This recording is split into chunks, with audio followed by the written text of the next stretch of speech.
better? Yeah. How do you know?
Oh, can I bother you guys to get through there?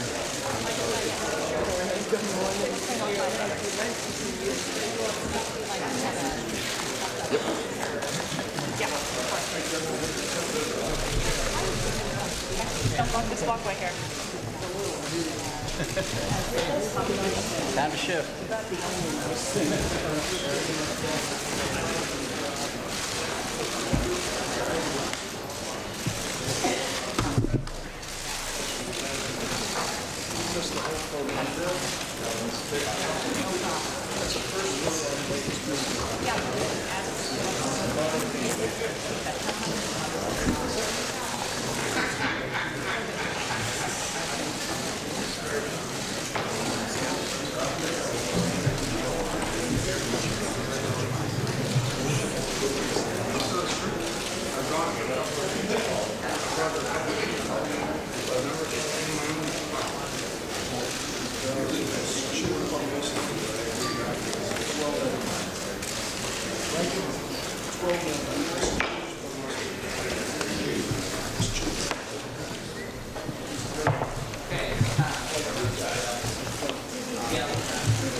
Today, first of all, I should say welcome to everybody, particularly our former colleague and our nominee and all the families and friends and other citizens here for a very important nominee hearing. You're welcome. The committee is considering, as you know, the nomination of Christopher Wray to be the 8th Director of the Federal Bureau of Investigation. Mr. Wray, congratulations to you and your family on your nomination. This is an important day for you, your family, and most importantly, this is an important day for the country, considering the importance of the FBI and law enforcement in America. So I welcome you, Mr. Wray, and your family to the committee. The ranking member and I will give opening statements. Then Senator Nunn will introduce the nominee. Mr. Wray will then give his opening statement and introduce anybody that he wants to that's here to support him and people that aren't here supporting him as well. And then after his opening statement, we will turn to questions. As an accommodation to the minority's request, we will have 10-minute rounds for questions during the first round rather than the normal 7. The director of the Federal Bureau of Investigation is charged with running a vast agency with tremendous power. This power, if used appropriately, could threaten the civil liberties of every American, or if it's used inappropriately, I should have said. However, when used appropriately and subject to rigorous oversight by Congress, it protects the nations from terrorists, from spies, and from hardened criminals. The Attorney General is commonly referred to as the top law enforcement officer in our country. The FBI Director serves the Attorney General as the top cop on the street. It is a very demanding job that requires keen understanding of the law, sound management skills, calmness under significant pressure, and a very level head. From what I've seen so far from meetings with Mr. Wray and from looking at his record, he appears to possess these qualifications. He has an impressive legal career, graduating from Yale University and Yale Law School, and clerked for a judge of the Fourth Circuit, also spending many years as an assistant U.S. attorney, and was on the front lines in cases involving violent crime, drug trafficking, public corruption, and fraud. During his time as a prosecutor, he often worked closely with the FBI. While there in that position, Mr. Wray received the department's highest award for public service and leadership. In 2003, Mr. Wray was unanimously confirmed by the United States Senate to lead the criminal division of the Department of Justice as Assistant Attorney General. In that role, he led and managed over 400 prosecutors and 900 total employees in nearly all areas of federal criminal law. There, too, he worked closely with federal law enforcement partners and key senior officials at the FBI. Of course, it's vitally important for the FBI director to be independent. In reviewing his record, I've seen Mr. Wray's commitment to this independence. He prosecuted little guys and big guys, as we tend to separate people in our society, including a Major League Baseball player, gun traffickers, and RICO violators. He prosecuted folks on both sides of the political spectrum, including folks working on a Republican campaign. While at the Department of Justice, he oversaw the task force that investigated Enron. This investigation led to convictions to several Enron executives. Mr. Wray has earned the strong bipartisan support of over 100 former U.S. attorneys across the country, including former Attorney General Eric Holder and other appointees of President Clinton and President Obama. And I'll enter at the end of my statement without objection, letters of support for Mr. Wray. The top priority of the FBI is to protect the national security of the United States. The director of the FBI needs to be effective, needs to be accountable when practicing protecting our nation from terrorism, against foreign intelligence threats, and against cyber attacks and high technology crimes. The gravity of this responsibility is clear when we remember the scores of Americans and others killed or wounded in many terrorist events on U.S. soil following the tragic event September 11th, 2001. ISIS and other international terror groups have directed or inspired terrorist attacks in Fort Hood, Boston, San Bernardino, Orlando, St. Cloud, New York City, Columbus, and I suppose other places that we tend to and shouldn't forget. Tend to forget, but shouldn't forget. Uniformly, these terrorist attacks on the United States soil show the FBI must have the tools it needs to protect against and investigate terrorism and other serious violent crimes in the homeland. And these tools must preserve civil liberties while being adapted to changing threat streams and advances in technology. Chief among these tools is the FISA Section 702 authority.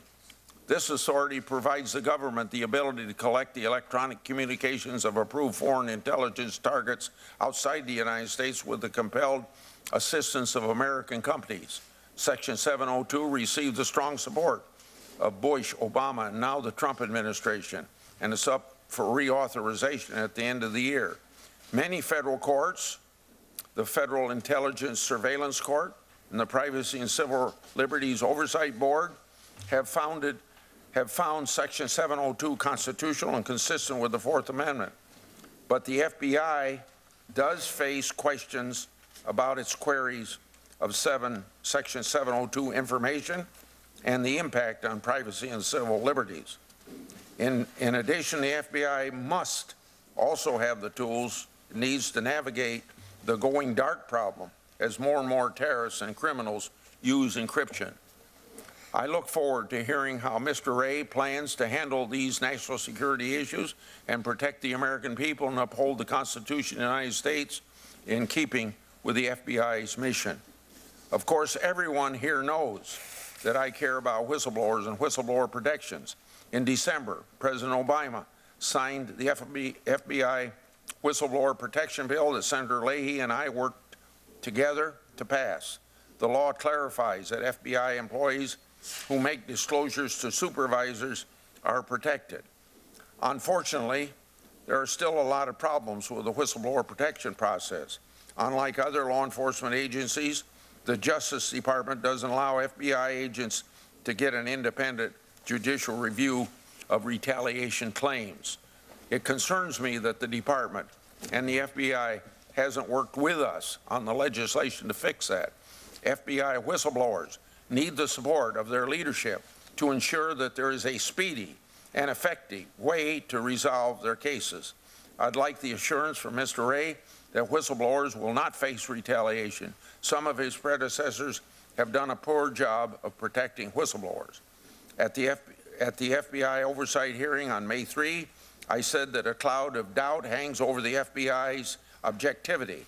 The previous director, James Comey, said that the people at the FBI don't give a rip about politics. But Mr. Comey installed as his deputy director a man whose wife ran for the Virginia State Senate and accepted almost $1 million from the Virginia Governor Terry McAuliffe's political machine.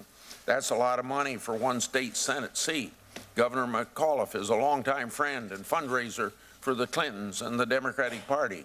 Deputy Director Andrew McCabe met in person with Governor McAuliffe about his wife's political plans. His official FBI biography was used in setting up the meeting, and the goal was for McAuliffe to close the deal and get his wife to run for office. The Office of Special Counsel is reviewing whether that coordination was a violation of the Hatch Act, which prohibits partisan political coordination by FBI officials. The Inspector General is reviewing whether Mr. McCabe should have been recused from the Clinton investigation based upon Mr. McCabe's financial ties to the Clinton political network. Mr. McCabe was also named in a sex discrimination lawsuit by a female FBI agent who alleged retaliation. Just last week it was reported that Lieutenant General Michael Flynn wrote a letter in support of the female agent. That means Lieutenant General Flynn is an adverse witness to Mr. McCabe in a pending proceeding. Yet Mr. McCabe supervised a criminal investigation of Flynn and allegedly wanted it pursued very aggressively.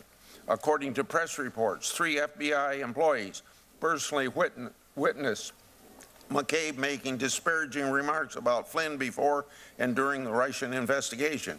Yet Mr. McCabe never recused himself from the Flynn investigation. His failure to do so calls into question whether he has handled that investigation fairly and objectively. I have asked the Inspector General to add this to their ongoing review. The Director of the FBI is entrusted with a tremendous amount of power. That power is subject to appropriate checks against the abuse of our civil liberties. The Director is accountable to his leadership and to the people elected representatives. That's why the FBI Director has a 10-year term limit and why there are no restrictions on the ability of any president to fire any director, as President Trump did former Director James Comey. The term limit is a ceiling, not a floor. And while independence from partisan influence is critical, and this committee intends to closely examine the circumstances of Mr. Comey's firing, history shows that the 10-year term limit isn't there to protect the FBI Director from politicians or politics. It's there to help prevent the FBI Director from overreaching or abusing power. For more than 50 years, the FBI was run by J. Edgar Hoover, arguably the most independent FBI director in history. The very people charged with constraining his power were targets of his secret files. So were the Americans whose civil liberties were trampled by the COINTELPRO program and Hoover's own illegal abuses. Yet the FBI building still bears his name, just as the Bureau bears the weight of his ugly legacy. But in America, the people rule, not the police or the military. Vigorous oversight by elected officials is both the executive legislative branch is essential to protect that liberty. I've been doing vigorous oversight work of the FBI for my entire career on this committee. As long as I'm chairman, I will continue to ask important questions and expect honest answers on behalf of the American people. Just yesterday, we had a hearing in the Crime Subcommittee that illustrated the long history of Congress exercising its constitutional authority to do oversight, including ongoing criminal and intelligence matters. Sometimes we cannot talk public about all the details of our work, although we strive to be as open as possible. Some people have argued that oversight of ongoing investigations is somehow interference. This ignores the importance of our work to ensure transparency and accountability, and of course, it ignores history. This committee has received detailed information about ongoing criminal matters and foreign intelligence surveillance activity in the past, and we will continue to seek that information. That's what oversight and accountabilities are all about.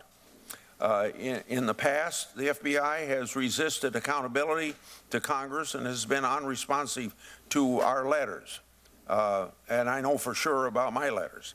Mr. Wray, you and I have spoken about this problem, and I expect you to change this practice at the FBI. I would like an assurance from you that you will be responsive to my oversight work and that my questions and documents requests will be taken seriously and answered in a timely and complete manner. And some of my questions with you in my 10 minutes will pursue this point. So once again, I thank Mr. Wray for his willingness to return to public service, and I look forward to a full and candid conversation with him today. Now, Senator Feinstein. Thanks very much, Mr. Chairman.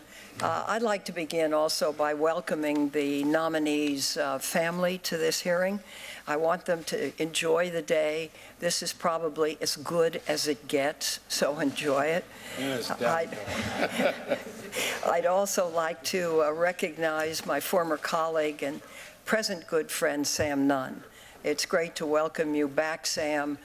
You were a beacon of integrity and scrutiny and good logic and strong positions while you served in the Senate. It was a great treat for those of us that were able to work with you to do so. So welcome back. The position of FBI Director is currently vacant because of a situation, and I want to speak about that. On May 9th of this year, President Trump fired James Comey. Although we're still sorting out all of the circumstances and details surrounding the president's decision, it does not appear that Mr. Comey was fired because the Bureau was a mess, as originally stated. Nor is there evidence that Mr. Comey was dismissed because rank-and-file FBI agents had either lost confidence in him or because of his handling of the Clinton administration investigation. Rather, we find that rank-and-file agents of the FBI did and continue to overwhelmingly support James Comey.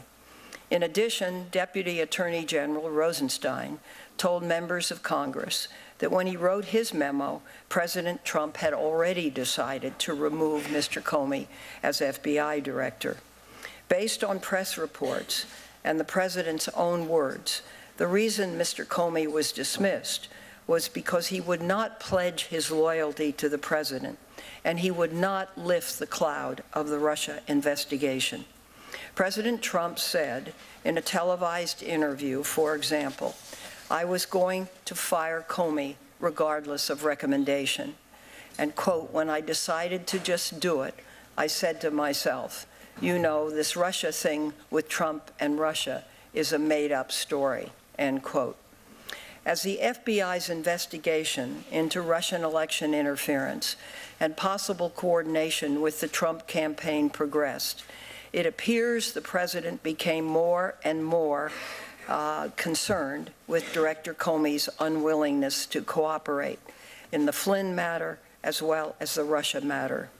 All of this raises important questions for the next FBI head, and particularly for his independence.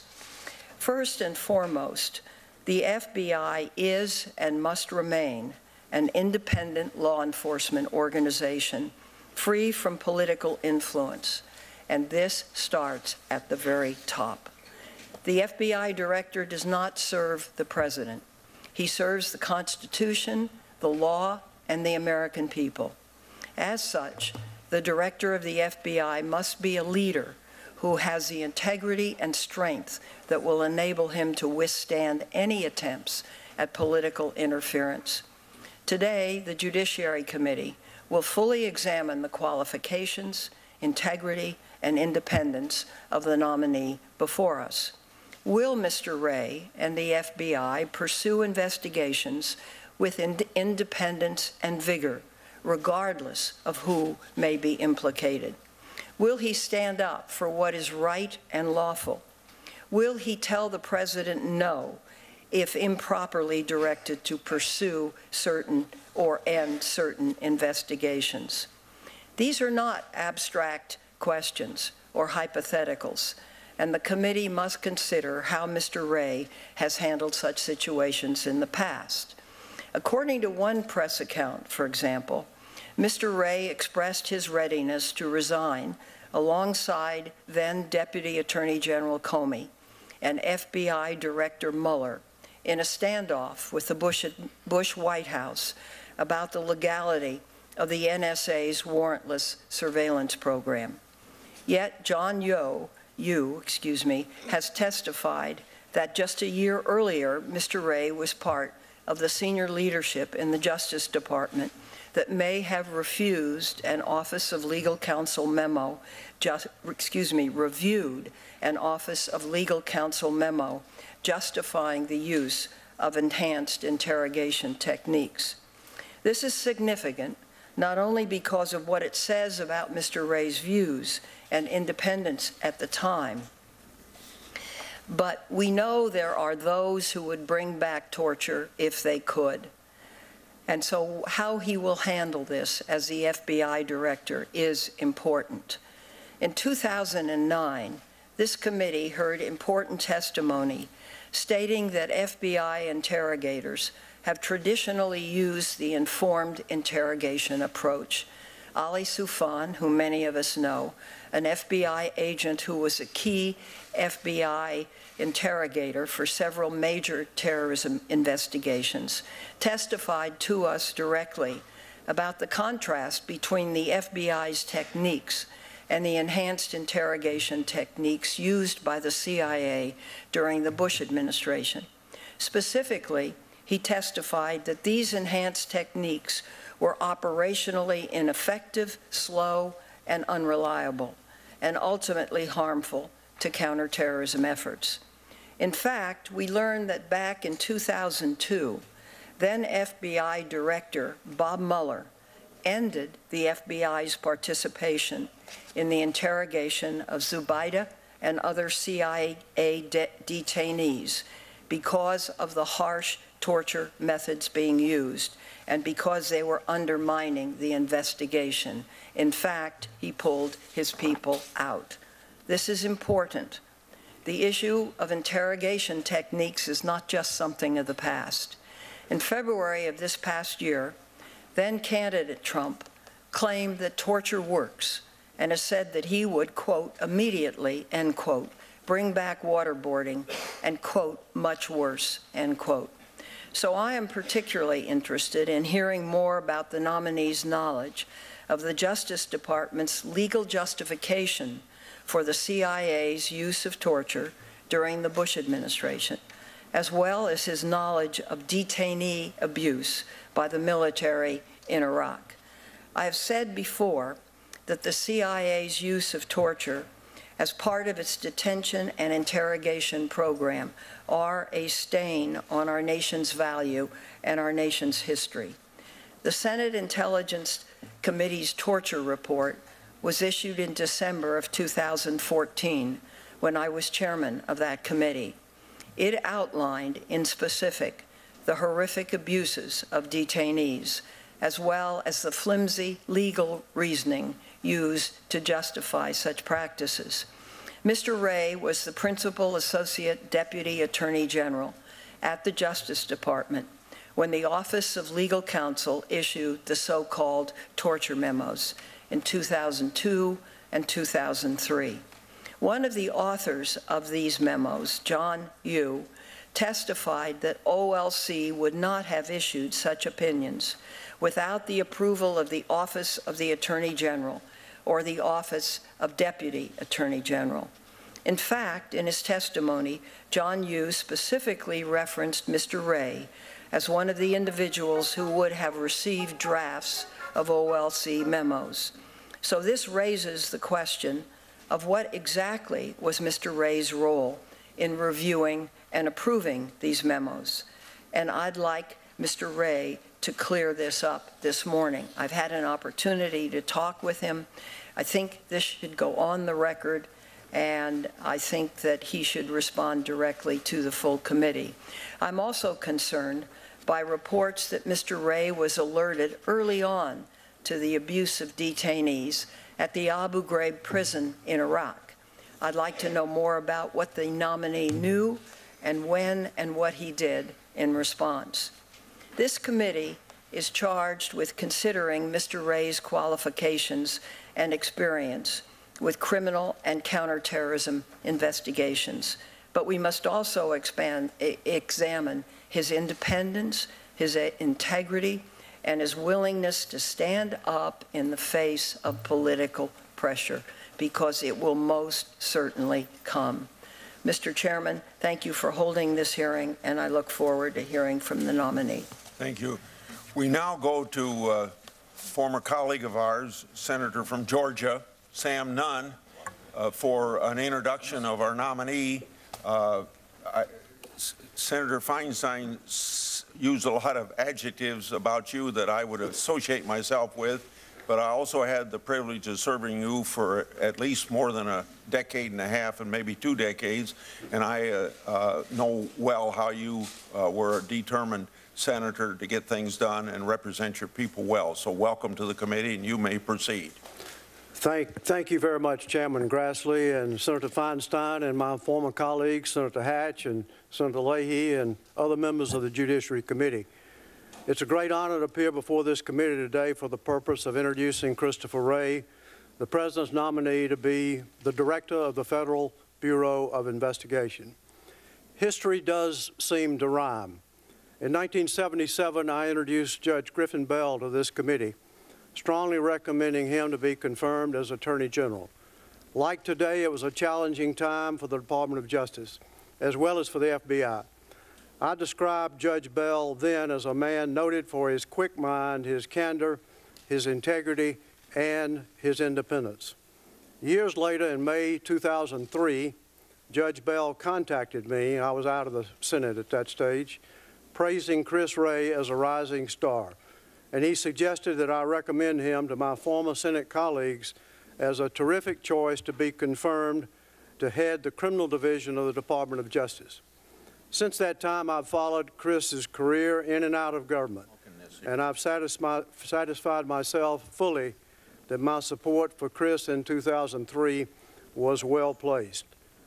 I can assure this committee that Chris embodies the same traits that enabled Griffin Bell to rebuild public confidence in the Department of Justice: quickness of mind, candor, integrity, and independence.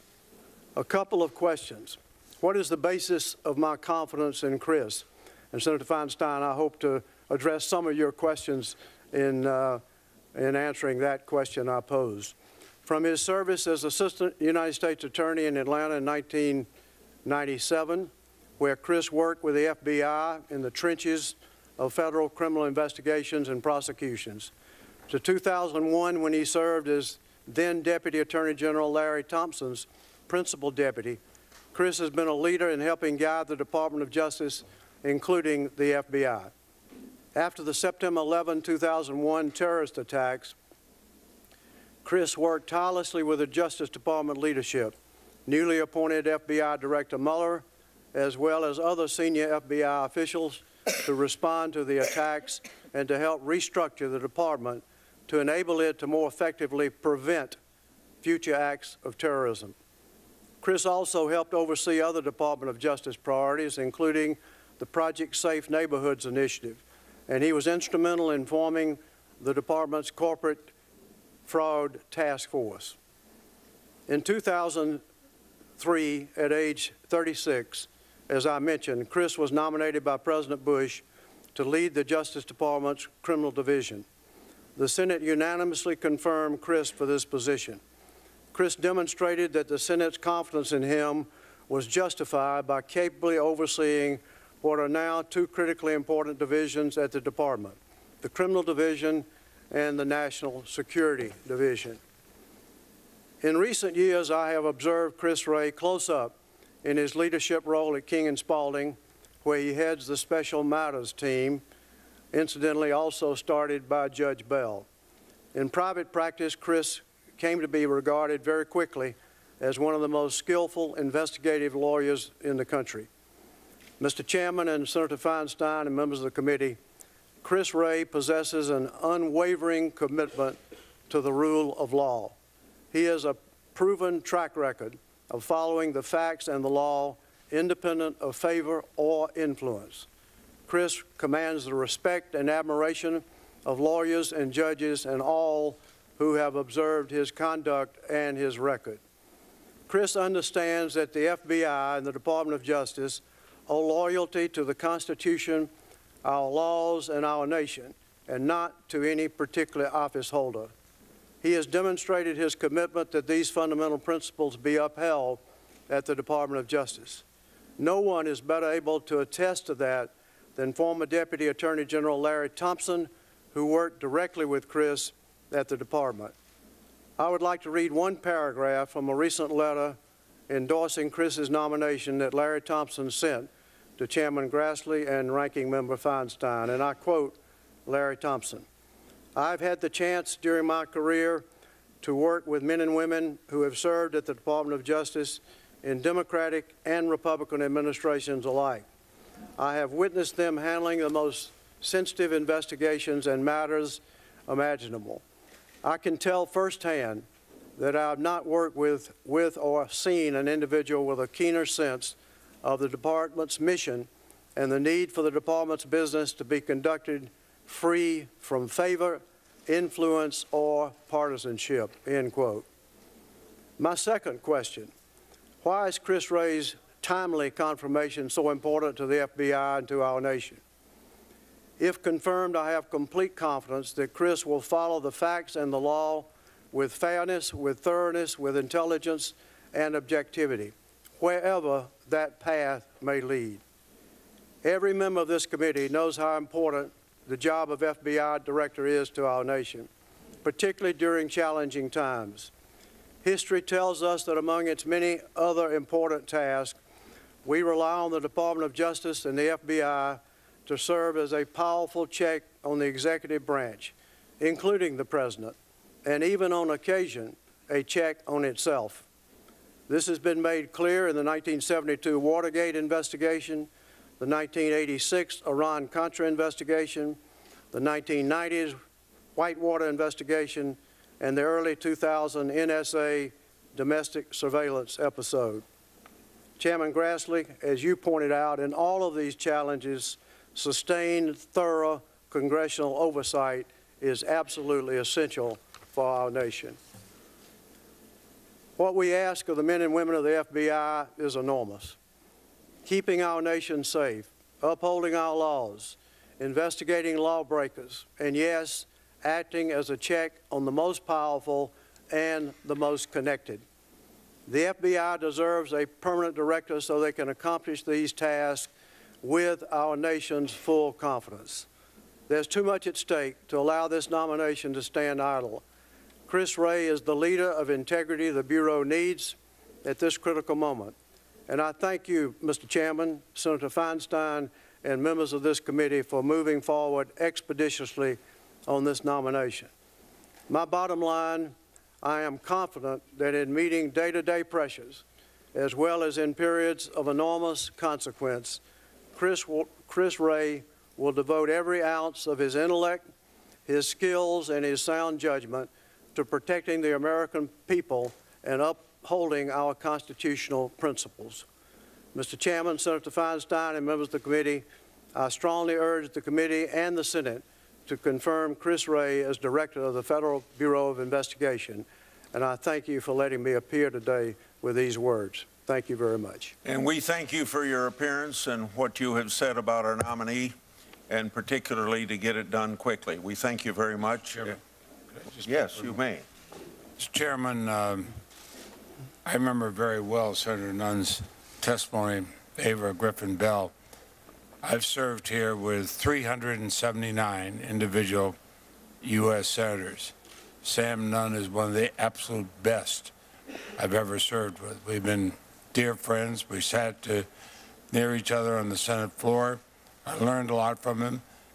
Every experience with him was great, except the one time we were in a darkened room and the SWAT team came in firing live ammunition around us. But that's a different story. But it's an honor to have you here, Sam. I'm delighted to see you. Please give my best to colleagues. Thank you. Thank you, Senator Leahy, very much.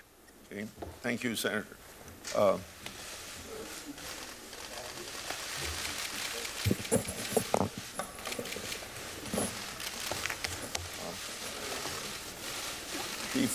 Before you're seated, I think save you 2 or 3 seconds. I'd like to give you oath now. Do you affirm that the testimony you're about to give before the committee will be the truth, the whole truth, and nothing but the truth, so help you God? I do. Thank you very much. I think that I more or less introduced you in my opening comments, so I think now whatever time you take for the usual thing is for a statement, but also it's quite usual in this committee that introductions you want to make, you can appropriately make those. That's your decision. Thank you, Mr. Chairman. Proceed. Mr. Chairman, Senator Feinstein, members of the committee, thank you for the privilege of appearing before you today. I also want to thank Senator Nunn for that really very kind introduction. There's no way I could contemplate undertaking an endeavor like this without the love and support of my family. And with me here today is my wife, Helen, both of our kids, Caroline and Tripp, my parents, Gilda and Cecil Wray, my sister, Katie Bachman, my niece, Maggie, my brother-in-law and sister-in-law, Jason and Kate Claytanic, and two of their children, Amelia and Clark. A commitment like this affects the whole family, and I have no words to adequately express my gratitude to all of them. I'm honored by the President to be nominated to lead the FBI, and I'm humbled by the prospect of working alongside the outstanding men and women of the Bureau. Time and time again, often when the stakes are highest, they have proven their unshakable commitment to protecting Americans, upholding our Constitution and our laws, and demonstrating the virtues of the FBI motto, fidelity, bravery, and integrity. Former Attorney General and Judge Griffin Bell, who you heard Senator Nunn invoke several times and who I had the great pleasure to work with quite a bit early in my career, often used to say that it's amazing what you can accomplish if you don't care who gets the credit. And I think, in my experience, the men and women of the FBI demonstrate the limitless potential of that saying day after day in the way they tackle the mission. While the FBI has justly earned its reputation as the finest law enforcement agency in the world, its special agents, analysts, and support staff, more often than not, operate largely out of public view. They toil at great risk to themselves and at great sacrifice by their families. But they happily defer individual recognition because they believe that the principles they serve are much larger than themselves. I feel very fortunate to have been able to witness that kind of selfless and inspiring commitment firsthand throughout my career in public service. As a line prosecutor, I learned a great deal from working with brave FBI agents on everything from bank robberies to public corruption, from kidnapping to financial fraud. Those agents are my friends to this day, and they taught me a lot about what it means to play it straight and to follow the facts wherever they may lead. I continued my career in public service in the summer of 2001 by moving to Washington to work at the Justice Department with my friend and mentor, then Deputy Attorney General Larry Thompson, who you also heard Senator Nunn reference. After 9/11, I witnessed, again, firsthand, the FBI's extraordinary capabilities as the people there worked around the clock and moved heaven and earth to try to ensure that horrific attacks like those that occurred on September 11th never happen again. I know from up close, and I sleep better because I know, that the horror of 9/11 has never faded from the FBI's collective memory. The Bureau has never grown complacent and continues to work tirelessly every day to protect all Americans. As head of the Justice Department's Criminal Division, I again saw countless examples of the FBI's unflagging pursuit of justice, free and independent of any favor or influence. From counterterrorism and counterespionage to the then rapidly escalating threat of cybercrime, from human trafficking to public corruption and financial fraud, I worked with and learned from the men and women of the FBI who put it all on the line to make our streets safer and our lives better. If I am given the honor of leading this agency, I will never allow the FBI's work to be driven by anything other than the facts, the law, and the impartial pursuit of justice, period, full stop. My loyalty is to the Constitution and to the rule of law. Those have been my guideposts throughout my career, and I will continue to adhere to them no matter the test. There is no doubt, as this committee knows, that our country faces grave threats. As lots of other people have noticed, America's law enforcement and intelligence agencies have essentially to pitch a perfect game every day, while those who would inflict harm on us just have to hit once to advance their aims. I consider the FBI director's most important duty to ensure that nothing distracts the selfless patriots at the FBI from the mission. In conclusion, I pledge to be the leader that the FBI deserves and to lead an independent bureau that will make every American proud. Thank you, Mr. Chairman. Senator Feinstein, I look forward to answering the committee's questions. Before my first 10-minute starts, we're going to have 10-minute rounds just in case nobody came late and didn't hear what I said about that. There are 2 votes scheduled at 12:30. Senator Feinstein and I had a short conversation before the meeting, and I asked if she thought we could get done by 12:30. She said we hope so, but obviously we're going to let people go as long on their questions as they want to.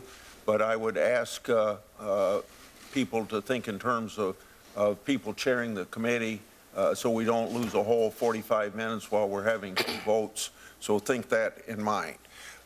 My first series of questions are going to seem maybe very softball, and they probably are softball, but I think that they're very important to every member of this committee, particularly when they have an administration that says that Democrats can't get answers to their questions when they do their oversight work, or even 30 Republicans that aren't chairman of committees that can't get answers to their questions.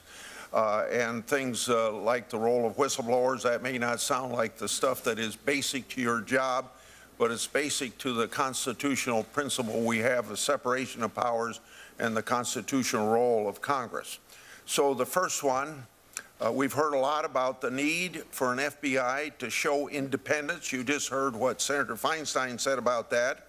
And also for the FBI to make decisions free of political pressure or influence. So I'll just ask a very broad question and let you share your thoughts on this subject. What is your view on the independence of the FBI generally, but more importantly, as you as director head up that organization? Thank you, Mr. Chairman. I believe to my core that there's only one right way to do this job, and that is with strict independence, by the book, playing it straight, faithful to the Constitution, faithful to our laws, and faithful to the best practices of the institution. Without fear, without favoritism, and certainly without regard to any partisan political influence. That's the commitment that I brought to my years to duty as a line prosecutor. That's the commitment that I brought to my time as the head of the criminal division. That's the commitment that I think the American people rightly expect of the FBI director. And that's the commitment I would make to this committee and to the country if confirmed. And I have way, way, way too much respect and affection, frankly, for the men and women of the FBI to do anything less than that. And I would just say anybody who thinks that I would be pulling punches as the FBI director sure doesn't know me very well. Thank you. In my opening statement, I emphasized the importance of oversight in helping to make government more transparent and more accountable as a result, and hopefully more effective. So do I have your assurance that if you're confirmed, you will assist me and members of this committee because of our jurisdiction, but maybe I ought to speak for, I hope 100 members of Congress share this view, assist us with our oversight activities, be responsive to our request, and help make the FBI more accountable to the American people? Mr. Chairman, I understand completely what you're getting at. I think the role of this committee is special with respect to the FBI, and I would do everything I could to ensure that we're being appropriately responsive and prompt in dealing with all the members of the Senate, but obviously especially this committee. Okay. And then kind of along the same line, but not just your involvement personally, but would you pledge to provide information to Congress in a timely manner and to foster open and frequent communication between the FBI and this committee regarding our oversight requests?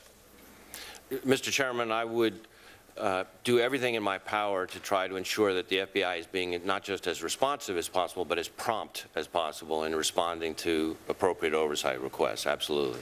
So I'll now go to whistleblowers, and I don't know whether I use this exact language in my office private conversation with you, and it doesn't matter whether I did or not, but I have a feeling that not just the FBI, but most agencies treat whistleblowers like they're a skunk at a picnic.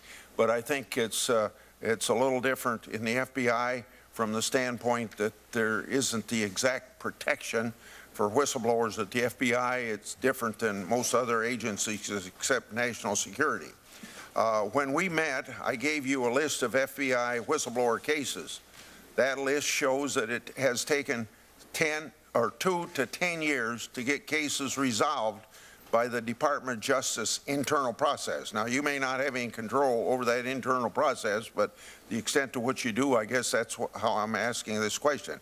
FBI whistleblowers also have no access to independent review, and the FBI rarely disciplines anyone for retaliating against a whistleblower. Tone is set at the top. That's why it's so important how you feel about this. How will you protect whistleblowers in the FBI and hold retaliators accountable, not just with your words, but with your actions? I'm sorry to say that your predecessors did a poor job in this respect, even though they may have been very effective in running a law enforcement agency and seeing that everybody got the criminals they should get. Well, Mr. Chairman, your reputation for looking out for whistleblowers, I think, is maybe unparalleled. And certainly, I know this is a topic that's very important to you. I would say, first off, retaliation against whistleblowers is just wrong, period. I'm obviously not familiar with yet the Bureau's internal processes, but there needs to be a process that allows for appropriate concerns to be raised. And whistleblowers, in my experience, having seen them in a lot of different kinds of organizations, can play a very important role in ensuring accountability. It's not just oversight from congressional committees and courts, but there is a form of accountability that comes from within, and oftentimes whistleblowers can be a very important part of that. I appreciate your words. I think, if I remember right, that whistleblowers should not be retaliated against. I want to assure you that at least 2 of your predecessors have told me exactly the same thing. So I think it's how you interpret your own words, that whistleblowers shouldn't be retaliated against. But you can understand why I don't expect that you're misleading me in any way, but your good intentions may not be carried out, and so I think that it's important that you know that. I'm not going to ask you the last question, but I want you to be aware of the fact that FBI whistleblowers are the only federal law enforcement officers who have no access to an independent judicial review, and members of this committee, along with me, with this senator, are pursuing legislation along that line, and I would hope that we could get some, as you think about it, get some support from you so that your law enforcement people aren't treated differently than other in the federal government. Now I want to go to national security. I got 3 minutes left. There's no doubt that you are an extremely qualified individual with a diverse array of work experience, particularly in investigating fraud, but the top priorities of the FBI are focused on national security with the ultimate goal to protect and defend the United States against terrorism and foreign intelligence threats. any FBI director needs to capably and effectively lead the FBI national security mission. So to that effect, please explain to us how you have the relevant background, skills, knowledge, and experience necessary to lead the FBI in combating national security threats, particularly in the area of counterintelligence and counterterrorism. Mr. Chairman, most of my 4 years in the leadership of the department, both as Principal Associate Deputy Attorney General and as Assistant Attorney General in charge of the Criminal Division, were focused on those issues, counterterrorism, and to some extent also counterespionage. Importantly, during that period of time, before 2005, or 2006 even, both the counterterrorism section and the counterespionage section were part of the Criminal Division. And so my oversight responsibilities in the Criminal Division itself, and then to some extent as Principal Associate Deputy Attorney General, focused on the Criminal Division, and those sections were, of course, particularly high priority, counterterrorism and counterespionage. So well over 50% of my time in those 4 years was focused on these very kinds of issues. Okay, thank you. Now I want to go, this will probably be my last question for my 10 minutes now. And this is in regard to the electronic communications transactions records, ECTRs, we call that for short here. Your predecessor to the FBI director role spoke repeatedly about the need for law enforcement to have the tools it needs to research threats to national security and to have cooperation from electronic communication service providers when doing so. In that regard, please explain to us whether as FBI director you will advocate for any legislative fixes Congress can put in place to help the FBI get electronic communication transactions records, especially for national security investigations. Well, Mr. Chairman, there's obviously a tricky balance to be struck in that territory, but it's my experience that access to electronic information is paramount, lawfully pursued. I haven't studied the different legislative ideas that are out there, but I do know that we're going to have to, as a society, both the FBI and the Justice Department, this committee and others, industry, our foreign partners, we are going to have to find solutions to these problems because the role of technology is overtaking us all. And so I'm committed to try to work with everyone to try to find a solution. Okay, thank you. Senator Feinstein. Thanks very much. Just a couple of quick questions before I get to the substance of my questions. Did you discuss Mr. Comey or his firing with anyone in the White House, the Justice Department, or the FBI? If so, who, when, and what was discussed? Senator Feinstein, I did not discuss those topics at all with anyone in the White House.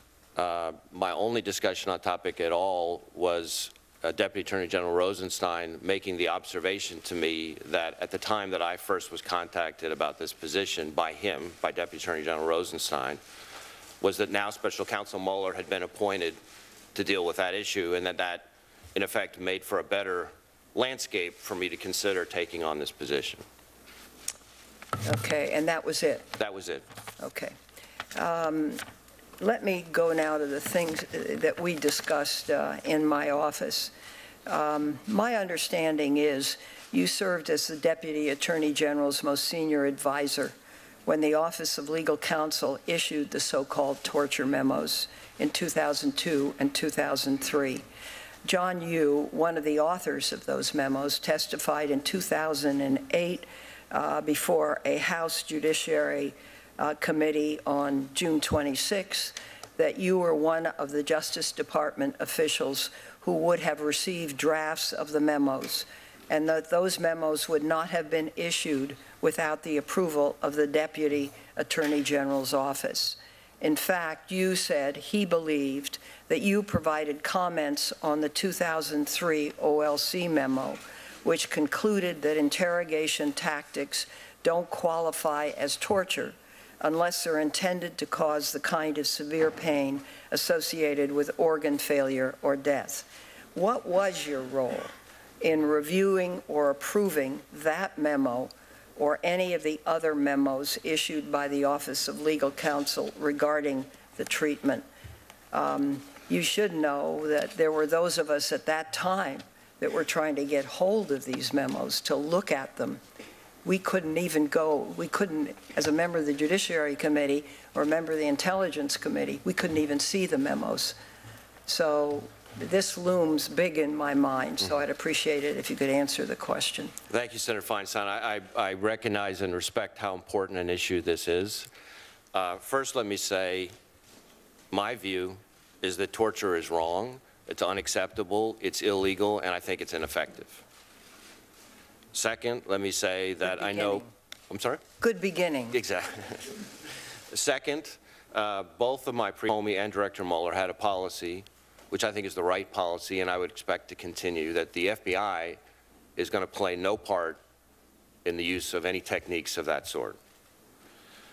Third, I would say that when I was Assistant Attorney General for the Criminal Division, one of the things that I think we did that I was most proud of was that we investigated, and in one particular case I can remember, successfully prosecuted a CIA contractor who had gone overboard and abused a detainee that he was interrogating. This was not in Iraq, but it was an Afghan detainee. And that was a case that I'm very proud of. Now, as to that was the case of, it was a homicide. Yes, it was a homicide. His abuse of that detainee led to... That was the case. I'm sorry? The case was Rahman in Salt Pit? I don't remember the exact location, but I think it was in the Salt Pit. I do know it was an Afghan detainee. The interrogator's last name was Passaro, and my recollection is we prosecuted him in I think the Middle District of North Carolina is my recollection. And he was convicted and he was sentenced. And I think that was not only an important case in its own right, but I think sent an important message of the criminal division's intolerance for that kind of conduct. Now, as to the rest of your question, we talked about this in our meeting. I can tell you that during my time as Principal Associate Deputy Attorney General, to my recollection, I never reviewed, much less provided comments on or input on, and much less approved any memo from John Yoo on this topic. I understand that he thinks it's possible he might have. I can only tell this committee that I have no recollection whatsoever of that, and it's the kind of thing I think I would remember. I would think so. Now, my portfolio, it may not be surprising, because my portfolio as Principal Associate Deputy Attorney General was focused on the criminal division, on the FBI, on the U.S. Attorney's offices. It was not, the Office of Legal Counsel was not part of my portfolio. It's not to say that I never had any interaction with the Office of Legal Counsel, but that was not sort of squarely within my wheelhouse, which was already pretty full, to be honest. So later, as I said, as Assistant Attorney General, we did provide input on the general meaning of the statute, but not as to any particular technique. And the reason for that is because I wanted to preserve for the criminal division the proper role of prosecutors, which is not to provide legal advice or to forward-looking, but rather to be able to investigate, prosecute cases, including cases against people who go beyond the bounds of the law. Could you speak to your connections to the case at Abu Ghraib prison? I understand you received a memo from the CIA IG, which stated the IG was investigating the abuse of detainees at Abu Ghraib, and that memo discussed the suspected homicide of detainee Manadel al-Jamadi and concluded, quote, "I am referring this matter to you now, concurrent with the release of the final autopsy report," end quote. So when were you first informed about allegations of detainee abuse at this prison or elsewhere?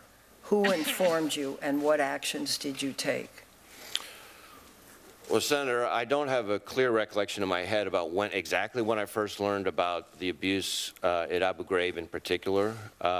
I know we were getting referrals from the CIA IG on various detainee matters and investigating those.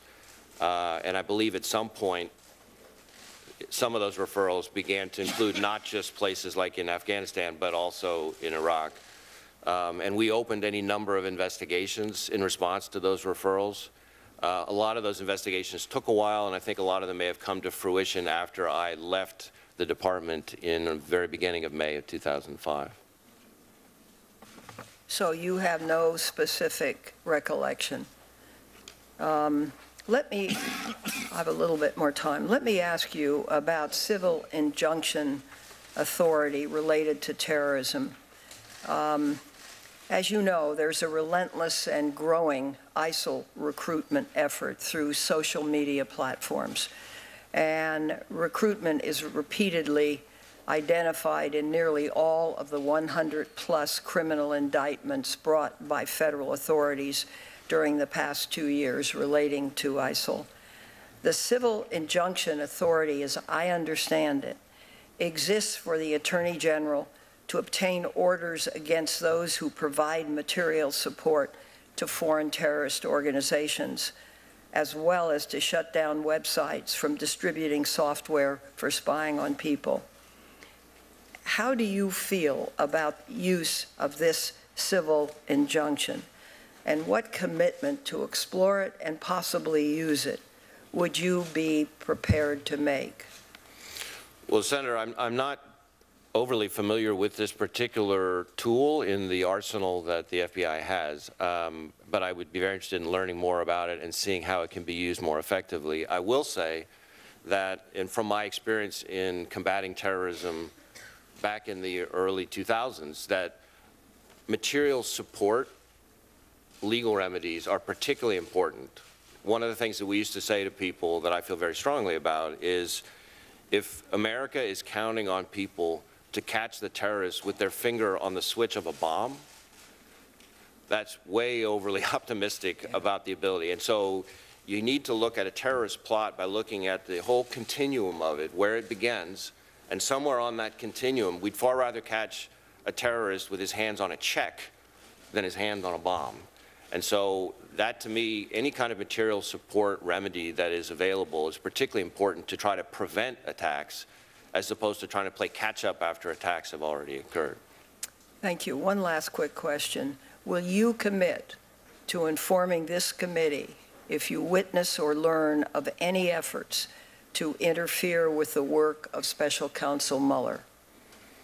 Assuming that I can do it legally and appropriately, absolutely. I'm very committed to supporting Director Mueller in the Special Counsel investigation in whatever way is appropriate for me to do that. I've worked closely with Director Mueller in my past government service. I view him as the consummate straight shooter and somebody I have enormous respect for, and I would be pleased to do what I can to support him in his mission. What I'm asking is, if you learn about any machinations to tamper with that you let this committee know. Understood. Thank you. Thank you. If you want to say more, I'm happy to hear. Senator, I would consult with the appropriate officials. Anytime I'm talking to this committee, I would consult with the appropriate officials to make sure that I'm not jeopardizing investigation or anything like that. But I would consider an effort to tamper with Director Mueller's investigation to be unacceptable and inappropriate, and would need to be dealt with very sternly and appropriately indeed. Thank you. Thank you. Thank you, Mr. Chairman. Senator Hatch. Well, welcome to the committee. I couldn't be more pleased than to have you in this position. And I'm very grateful that you would be willing to take it, because you had a very nice life outside of government. And frankly, it's this is going to be an interesting life, but I'm not sure it's going to be a nice life. But and I have a lot of empathy for you and your family. But let me begin with the issue of encryption. I've long been a proponent of strong encryption technology. Such technology is essential to protecting consumers' privacy and keeping America's tech sector at the forefront of global innovation. As the chairman of the Senate Republican High-Tech Task Force, I've had conversations with a number of tech leaders, such as Apple's Tim Cook, just to mention one, on the importance of encryption. Proposals to mandate so-called backdoors into encrypted devices are not the answer, in my opinion. I have tremendous respect for former Director Comey, but in candor, this is an issue that I don't think he got quite right. What we need, in my view, is a public-private partnership in which Congress, law enforcement, and industry stakeholders work together to find the path forward.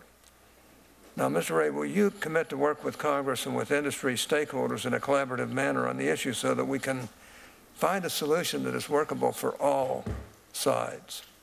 Senator, I know that this is an issue that's been very important to you for a long time, and we discussed it in our meeting. As we discussed then, I think this is one of the most difficult issues facing the country. There's a balance, obviously, that has to be struck between the importance of encryption, which I think we can all respect when there's so many threats to our systems, and the importance of giving law enforcement the tools that they lawfully need to keep us all safe. And so I don't know, sitting here today as an outsider and a nominee before this committee, what the solution is, but I do know that we have to find a solution. And my experience in trying to find solutions is that it's more productive for people to work together than to be pointing fingers, blaming each other. And that's the approach I've tried to take to almost every problem I've tackled, and that's the approach I would want to take here in working with this committee, with the private sector. One advantage, having been in the private sector for a little while, is that I think I know how to talk to the private sector, and I would look for ways to try to see if I could get the private sector more on board to understand why this issue is so important to keeping us all safe. That's all I can ask for. I'd like to turn now to the issue of child predators and what we can do to protect our loved ones from harm. I recently joined with Senator Franken to introduce the Bipartisan Child Protection Improvements Act, which would provide access to FBI background checks to youth-serving organizations to ensure that child predators are not able to obtain employment with such organizations. Now, the bill passed the House of Representatives earlier this year, and I want to thank the FBI for providing very constructive support and technical assistance on this important bill. Will you commit to continue working with Congress to ensure that youth-serving organizations have access to FBI background checks for their employees and volunteers? Senator, I know this is an important issue. It's one that you raised and that Senator Franken also raised, and I can commit that it's something I'm very interested in trying to figure out a way to support those efforts and work with both of you and others on. The child exploitation and obscenity section was in the criminal division when I oversaw it and brought some of the most important cases, so I'm keenly aware on a personal level of the threat that predators face to the most vulnerable populations in this country, and I want to work with everybody to try to find better solutions. Well, thank you. We'll work together. Your agency has strongly supported my rapid DNA legislation, which passed the Senate earlier this year in May. Current law restricts access to the FBI's Combined DNA Index System, or CODIS, to DNA records generated at an accredited crime lab. Recent developments in rapid DNA technology, however, offers a great promise in speeding up the timetable for DNA analysis. Using rapid DNA technology, a law enforcement officer can know within 2 hours whether an individual is wanted for an outstanding crime or has a connection to evidence from a crime scene. Now, my bill expands access to CODIS to DNA records generated through rapid DNA instruments. It will help law enforcement more quickly solve crime and exonerate the innocent. Now, I'd like you to commit, if you can, to continue the FBI's longstanding tradition of working with Congress to improve the way DNA analysis is used in our criminal justice system and to reduce inefficiencies and backlogs in DNA sample analysis. Will you help us on that? Senator, I would look very much forward to working with you and others on the committee on this important issue. I'm not up to speed on the latest advances in DNA technology, but even when I served in law enforcement before, it was already clear what a valuable tool it is, both to ensure that the right people are caught and prosecuted, but also to make sure that the wrong people aren't unfairly accused. And it strikes me as just good sense law enforcement to try to come up with a way to make that tool more readily available and more rapidly available. Thank you. In 2015, the FBI investigated Secretary Clinton's unclassified server system and determined that 81 email chains contained classified information ranging from confidential to top secret special access program levels at the time they were sent. As someone who served 20 years in the Senate Intelligence Committee, longer than any other member of the Senate has ever served, I have deep respect for the Intelligence Committee and for the need to protect and properly handle classified information. I was very troubled by the fact that Secretary Clinton was so careless about how she handled classified communications when she was Secretary of State. What is your perspective on how the FBI should handle cases in the future when individuals do not properly handle classified documents and information? Well, Senator, this is an issue that's very important to me. In my prior government service, because the counterespionage section had jurisdiction over those kinds of investigations and they reported up to me, we investigated a number of cases involving unauthorized and inappropriate disclosure of classified information. One of the real eye-opening things for me coming into the leadership of the department from having been a line prosecutor was just how much of our sources and methods come from our overseas partners.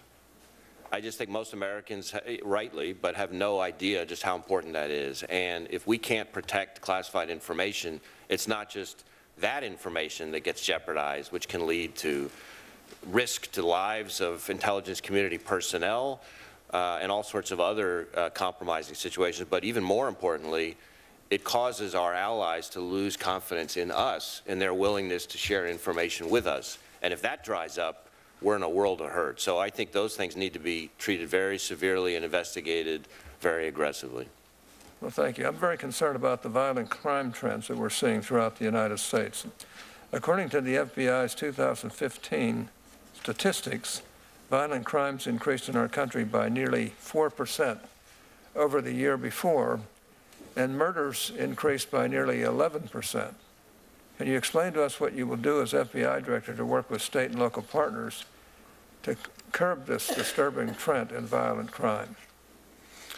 Well, Senator, as Senator Nunn mentioned in his introduction, dealing with the scourge of violent crime, in particular gun violence, is a subject that I've spent a lot of time on in my prior law enforcement service. I think the FBI has a lot on its plate, but it needs to look for the ways that it can contribute. Obviously, ATF and, as you mentioned, state and local partners are essential to that effort.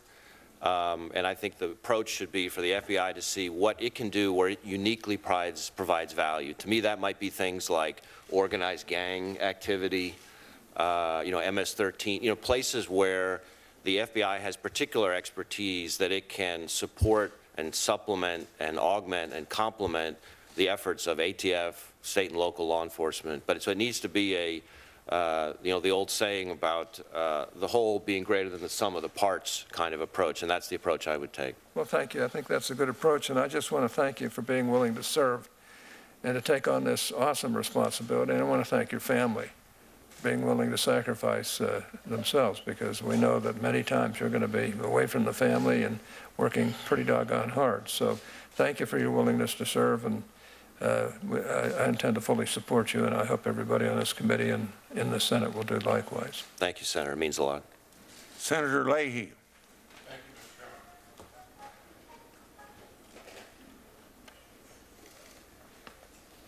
Mr. Chairman. Thank you. It's good to see you again, Mr. Wray. Thank you for coming by yesterday, and welcome back to the committee.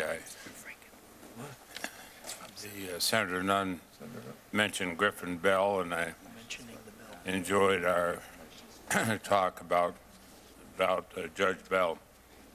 Now, I wish you were here under different circumstances, because I'm troubled by the abrupt firing of predecessor Director Comey. The President, or the White House, initially misled the public about why Director Comey was fired. Then the President made his motivation very clear in an interview with NBC News. He said he fired Director Comey because of the Russian thing. Of course, the Russian thing was the FBI's investigation into potential collusion between the Kremlin and the President's campaign and administration. Now there are multiple investigations about Russia and their interference, as similar interference we see in other countries by Russia. Just yesterday, we learned that a number of members of the Trump campaign were eager to work and talk with members of the Russian organization, even though they're an adversary of ours, about the campaign. I talk about this not so much in history, although we need to know exactly what happened, because we got to make sure it doesn't happen again. I don't care if they're helping a Republican or a Democrat. No country, especially an enemy like Russia, should be able to interfere with our country. Now, the FBI is one of the most powerful tools available to the president, and from what we've seen from the White House, they may be expecting your loyalty, just as the president did with Director Comey. Now, you told me yesterday there's been no question by anybody in the White House asking you for a pledge of loyalty. Is that correct? That's correct, Senator. My loyalty is to the Constitution, to the rule of law, and to the mission of the FBI. And no one asked me for any kind of loyalty oath at any point during this process, and I sure as heck didn't offer one. And I also assume from what you told me yesterday, you would not give one if asked. Correct. Correct. And the reason I asked this, I remember when then Senator Jeff Sessions asked a great lengthy questioning Sally Yates at her nomination hearing. And he said if the views the president wants executed are unlawful, should the Attorney General, the Deputy Attorney General say no? Now, you served with Sally Yates, and you can imagine that, and probably not surprised, her answer was she'd say no. She stayed true to her word. Of course, as soon as she said no, when she refused to defend President Trump's discriminatory Muslim ban, she got fired. Now, so I'm going to ask you the same question that Jeff Sessions asked of Sally Yates, and you know she kept her word and, of course, got fired for it. If the president asks you to do something unlawful or unethical, what do you say? First, I would try to talk him out of it, and if that failed, I would resign. Thank you.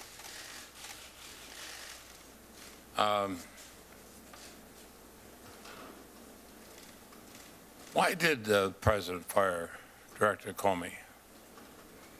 You know, Senator, I don't know. I'm not familiar with all of the information that the president may or may not have had, so I'm really not in a position to speak to that. I do know there's a special counsel investigation now underway with my former colleague, Director Mueller, leading that, and I think that issue falls within his investigation. Well, of course, former Director Mueller is looking at whether crimes took place. What I worry about when the president has said, and I quote him, faced great pressure because of Russia, close quote, and that pressure was, quote, taken off, close quote, by firing Director Comey. Does that explanation trouble you? Well, Senator, I really don't know all the circumstances surrounding that statement in the context. I can tell you that during my time at the department working with then Deputy Attorney General Comey 12 years ago, and before that, in all my dealings with Jim Comey, he was a terrific lawyer, a dedicated public servant, and a wonderful colleague. I haven't been in touch with him in a number of years, but... Will you work and actually pledge to keep the FBI from any political interference or influence? Absolutely, Senator. I was a prosecutor at the time of J. Edgar Hoover. I never wanted to see us go back to that era either. But the FBI director did things that we now know are illegal, improper, and done for his own political motivation. And I know Senator Grassley made some comment about that too. The intelligence community, and this has now been public, including the FBI, the CIA, and NSA, concluded with high confidence that Russia intervened in the 2016 election in order to denigrate Secretary Clinton, help elect Donald Trump. Do you have any doubt that Russia interfered with our elections, hoping to elect Sorry, go Trump? ahead. Senator, the only thing I've been able to review on that at the moment is the public form of the intelligence community's assessment, the summary. So I don't have access to all the classified information, but I will tell you that from what I reviewed, I have no reason whatsoever to doubt the assessment of the intelligence community. Will you read the classified sections if you're confirmed? It definitely be one of the first things I'd want to see. Thank you, because you see the actions of Russia in Europe and a number of other parts around the world trying to expand their influence. You see them wanting to influence other people's elections. The last thing in the world we want them to be able to do is interfere with ours. I don't want any other country to, but especially a country that is as adversarial to the interests of the United States as Russia. Now, during a Federalist Society event on originalism and criminal procedures in 2005, you discussed the extent to which foreigners were protected by the Fourth Amendment while on American soil. You brought up the case of U.S. versus Verdugo Urquidez, in which the Supreme Court held that a citizen and resident of Mexico who was transported to and incarcerated in the United States was not protected by the Fourth Amendment because he is not a member of the people. You then stated you think that might be a good way of handling undocumented aliens. To what extent do you believe Fourth Amendment protections against unreasonable search and seizure apply to undocumented aliens in the United States? Well, Senator, I haven't studied Fourth Amendment jurisprudence on this topic in a long time. Spoke about it. At the time, my recollection was that I was speaking, the conference was about originalism, and I think the main thrust of my remarks was about how those who criticize originalism in the context of criminal constitutional jurisprudence need to come up with an explanation for what, if not originalism, then what. And I was trying to make the point that there's some logic to looking at originalism in that context. But I haven't looked at those remarks or that issue in a long time. Do you think, as FBI director, that undocumented aliens in the United States have any protection whatsoever, or could an FBI agent just go and break in buildings any way they want and search for anything they want? Well, no, Senator. I think we need to be mindful of the civil liberties of all. Thank you. Do you agree that waterboarding is torture and is illegal?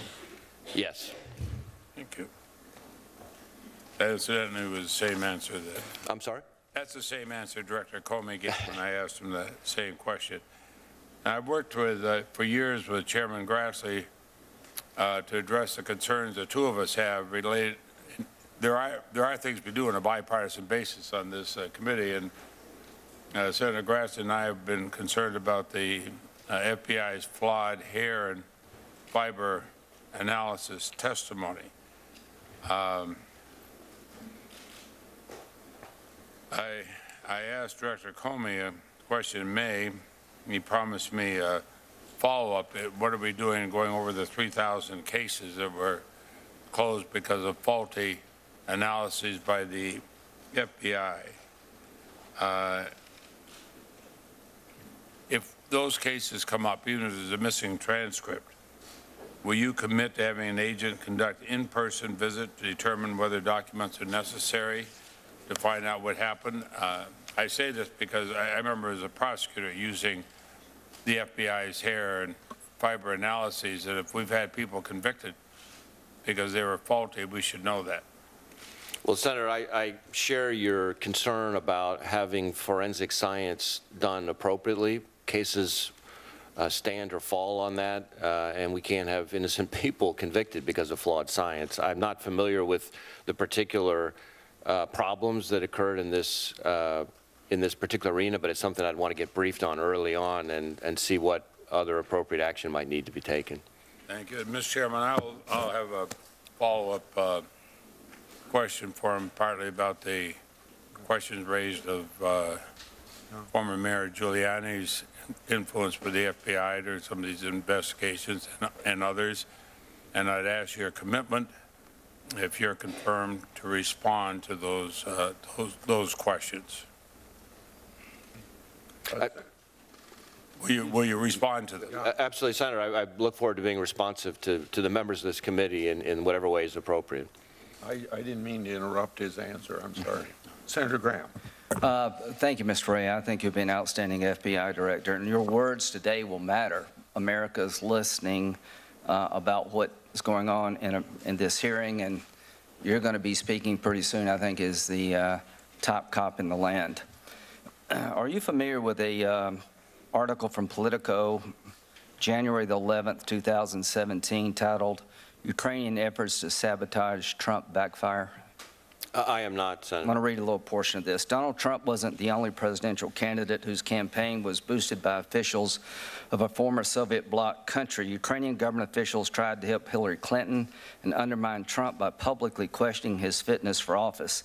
They also disseminated documents implicating a top Trump aide in corruption and suggested they were investigating the matter only to back away after the election. And they helped Clinton's allies research damaging information on Trump and his advisors, a Politico investigation found. A Ukrainian-American operative who was consulting for the DNC met with top officials in the Ukrainian embassy in Washington in an effort to expose ties between Trump campaign aide Paul Manafort and Russia, according to people with direct knowledge of the situation.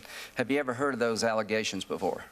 I have not, Senator. I have no idea if they're true, but would you agree with me if they are true, that is wrong for the Ukraine to be involved in our elections? Yes, Senator. I take any... I got you. That's a good answer. Okay. Will you look into this? I'd be happy to dig into it. Thank you. All right. Are you familiar with the email problems we've had with Donald Trump Jr. in the last few days? I have not, Senator. I've heard that there is an issue, but I've spent the last few days meeting with your colleagues, so I missed that. This is an email sent June 3rd, 2016 by Rod Goldstone, who's apparently someone connected to the Miss Universe pageant and has ties to Russian entertainment, to Donald Jr. Eamon, just called and asked me to contact you with something very interesting. The Crown Prosecutor of Russia met with his father, Arias, this morning, and their meeting offered to provide the Trump campaign with some official documents and information that would incriminate Hillary and her dealings with Russia and would be very useful to your father. This is obviously very high-level and sensitive information, but is part of Russia and its government support for Mr. Trump, helped along by Arias and Eamon. What do you think is the best way to handle this information, and would you be able to speak to Eamon about it directly?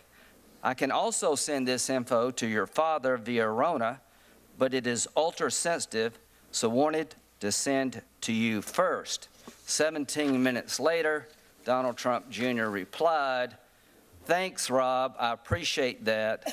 I am on the road at the moment, but perhaps just speak to Eamon first. Seems we have some time, and if it's what you say, I love it, especially later in the summer. Could we do a call first thing next week when I'm back?" Should Donald Trump Jr. have taken that meeting?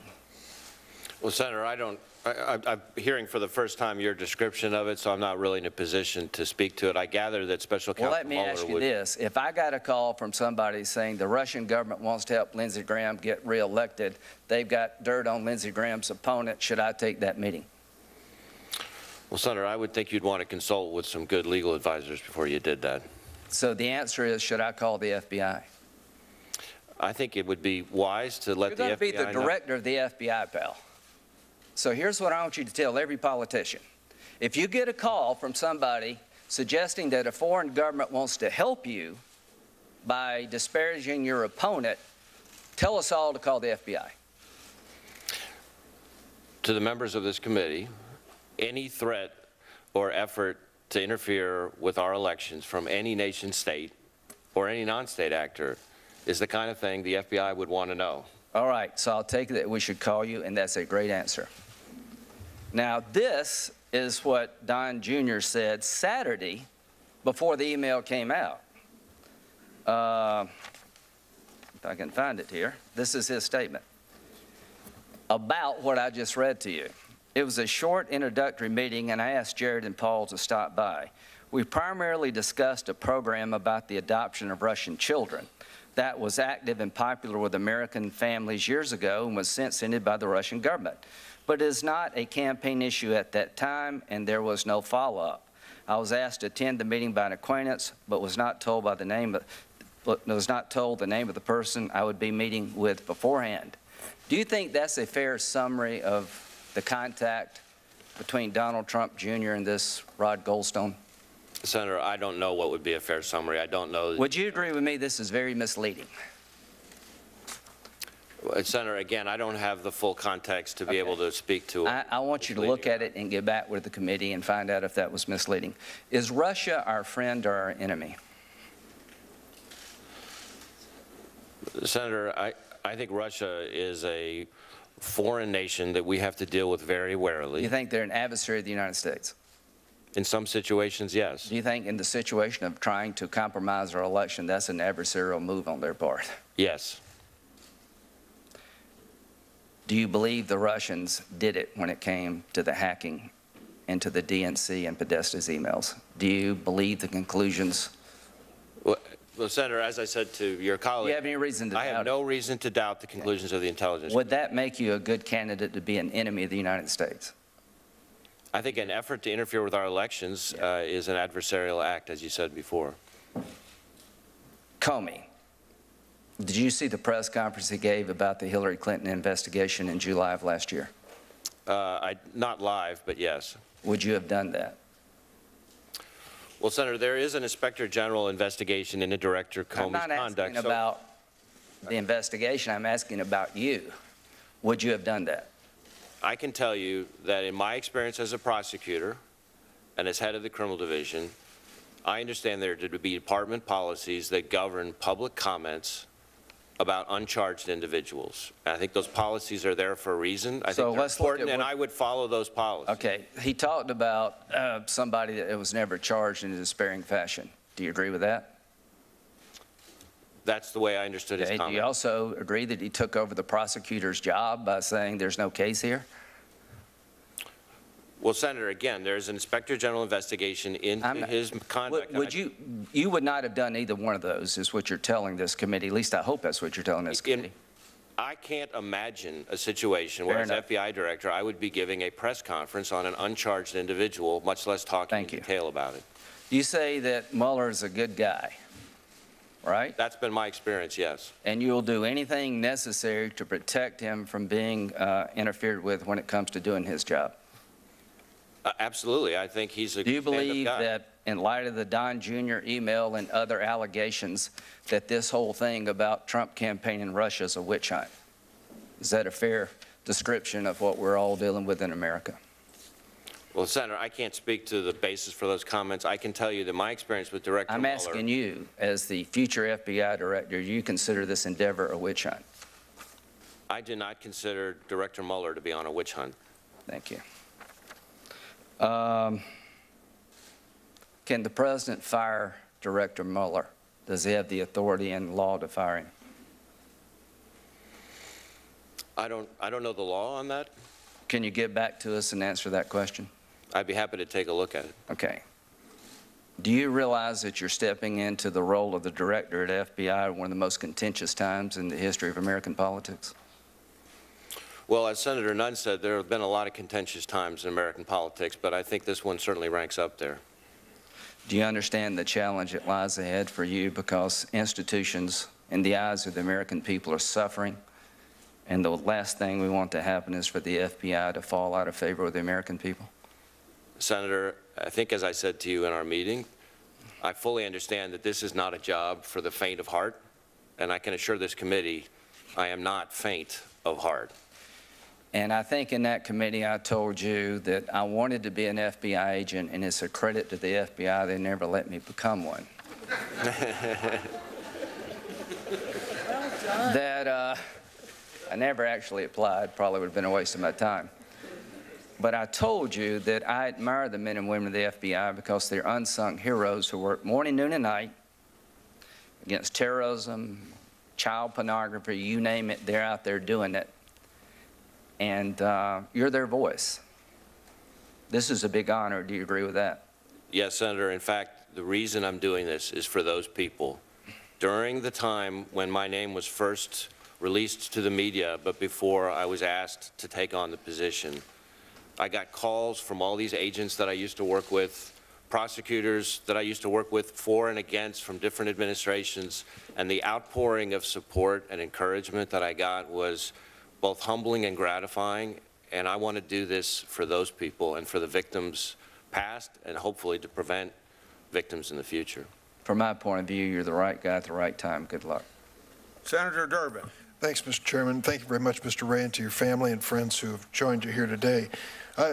You said a few words about Mr. Comey, whom you have extensive experience working with in the Department of Justice. I believe you've characterized him as a terrific lawyer, public servant, and colleague. So I'd like to ask you, we are in an unusual moment in American history where Mr. Comey was fired from his job and characterized by the President of the United States as a nut job, and was fired for the stated reason by the President because the Russian investigation was underway and the President believed it was a cloud on his presidency. Mr. Comey told us a little bit about his direct dealings with the President of the United States. Two things really stood out, which I think may be fairly unique in the history of the United States. He said on one hand that he, having been caught alone in the Oval Office with the President of the United States, spoke to the Attorney General and said, I don't want that to happen again. I want a witness when I'm meeting with the President of the United States. That is an extraordinary statement by the head of the FBI. If you were asked to meet privately with no one else with the President of the United States as Director of the FBI, what would be your approach? My first step would be to call Deputy Attorney General Rosenstein. There's a policy that applies to contacts between the White House and the department. It goes in both directions. In particular, goes to any contact between, with respect to a particular case. There obviously are situations where the FBI director needs to be able to communicate with the president on national security matters, for example. But in my experience, it would be very unusual for there to be any kind of one-on-one meeting between the FBI, any FBI director and any president. Unusual, but it happened. And it happened to Mr. Comey, and he decided that he was uncomfortable being in the Oval Office alone with the president. So, as unusual as it may be, would you meet in the Oval Office with the president with no one else present? I think it would depend on the circumstances, Senator. I think it would be highly unlikely, but I think I could imagine a situation where there would be some national security matter where they might call for it. But I would, again, my preference and my presumption would be that there should be people from the department working through the Office of the Deputy Attorney General so that it's not a one-on-one meeting. I think the relationship between any FBI director and any president needs to be a professional one, not a social one. And there certainly shouldn't be any discussion between one-on-one discussion between the FBI director and any president about how to conduct particular investigations or cases. Now, the second thing, which I think is extraordinary, and I don't know if there's any precedent in the history of the United States since the creation of the FBI, was Mr. Comey's decision, after meeting with the president and discussions with the president, to create a contemporaneous written record. You know, as an attorney with the Department of Justice, that has evidentiary value. Tell me your reaction. Do you feel bound, or at least do you feel the recommendation from Comey's action to create contemporary written records of your conversations with the president if you become director of the FBI? Well, Senator, I think at a minimum, I would take the approach that I always do to talking to people, which is to try to listen very carefully to what I'm hearing in the conversation. And there could be times where I would think that the appropriate next step is for me to memorialize that, but I would evaluate that on a case-by-case basis. There's much, you can correct me because I think you have much more experience in this area. Your memory of a conversation and a written contemporaneous report carry different evidentiary value and weight in a courtroom. Is that not true? That's absolutely true. So I don't want to put words in your mouth, but what you're saying is under some circumstances, conversations with the President of the United States you feel should be memorialized in a contemporaneous written report.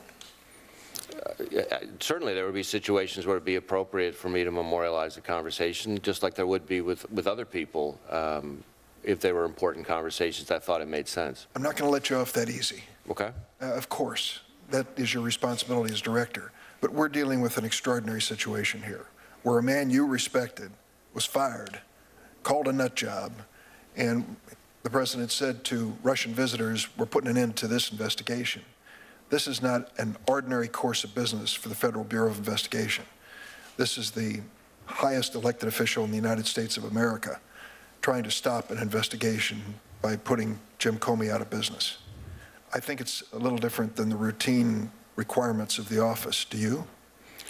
Well, certainly I would distinguish, Senator, if this is what you're driving at, between a sort of routine conversation and a very significant, important conversation, and ones that fall in the latter category. I would think it would behoove me to make sure there's an appropriate record of that.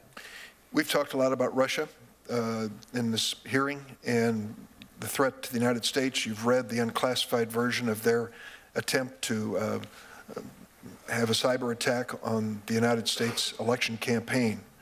Now we have a statement from the President of the United States suggesting, quote, Putin and I discussed forming an impenetrable cybersecurity unit so that election hacking and many other negative things will be guarded and safe. So now we've all started with the premise that Russia was involved in trying to change our election. We all understand that Russia has been a bad actor around the world in many places. And now we have the president saying, we're going to get together with them on the issue of cybersecurity. So if it is proposed to you by the administration to create this cybersecurity unit and to share information with the Russians about the United States capabilities and vulnerabilities when it comes to cybersecurity, what is your reaction? Well, my reaction, Senator, is that I need to learn a lot more about the current state of our cybersecurity defenses and our threats in talking to the career intelligence community professionals to be able to evaluate that responsibly. But I wouldn't want to do anything that, if I got that kind of advice and input, suggested was putting us at greater risk as opposed to greater protection. I would think there would be red flags flying in every direction. I guess that's a bad analogy with Russia. But I think there should be a cautionary feeling about any suggestion that we give to them information about our cyber capabilities and security.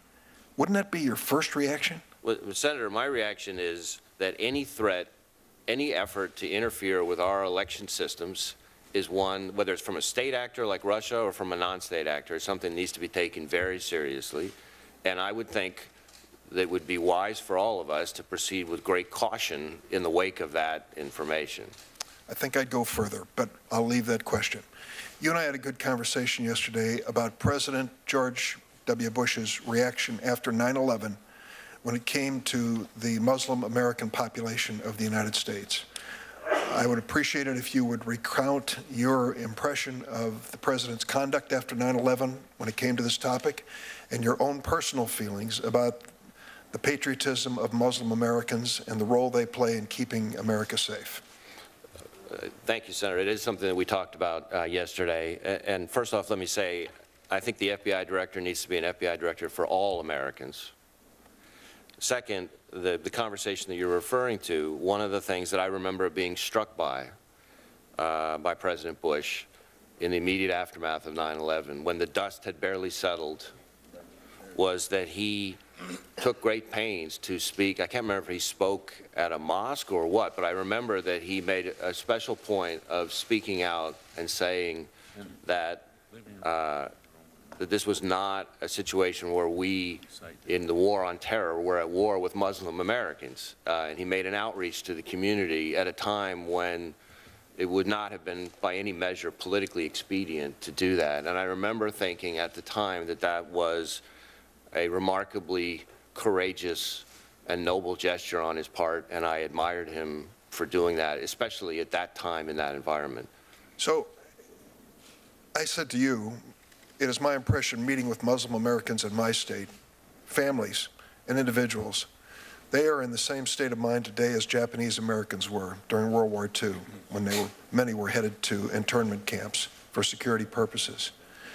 What can you say on the record now, if you are chosen as director of the FBI, about your relationship working with patriotic, God-fearing, lawful Muslim Americans in our nation?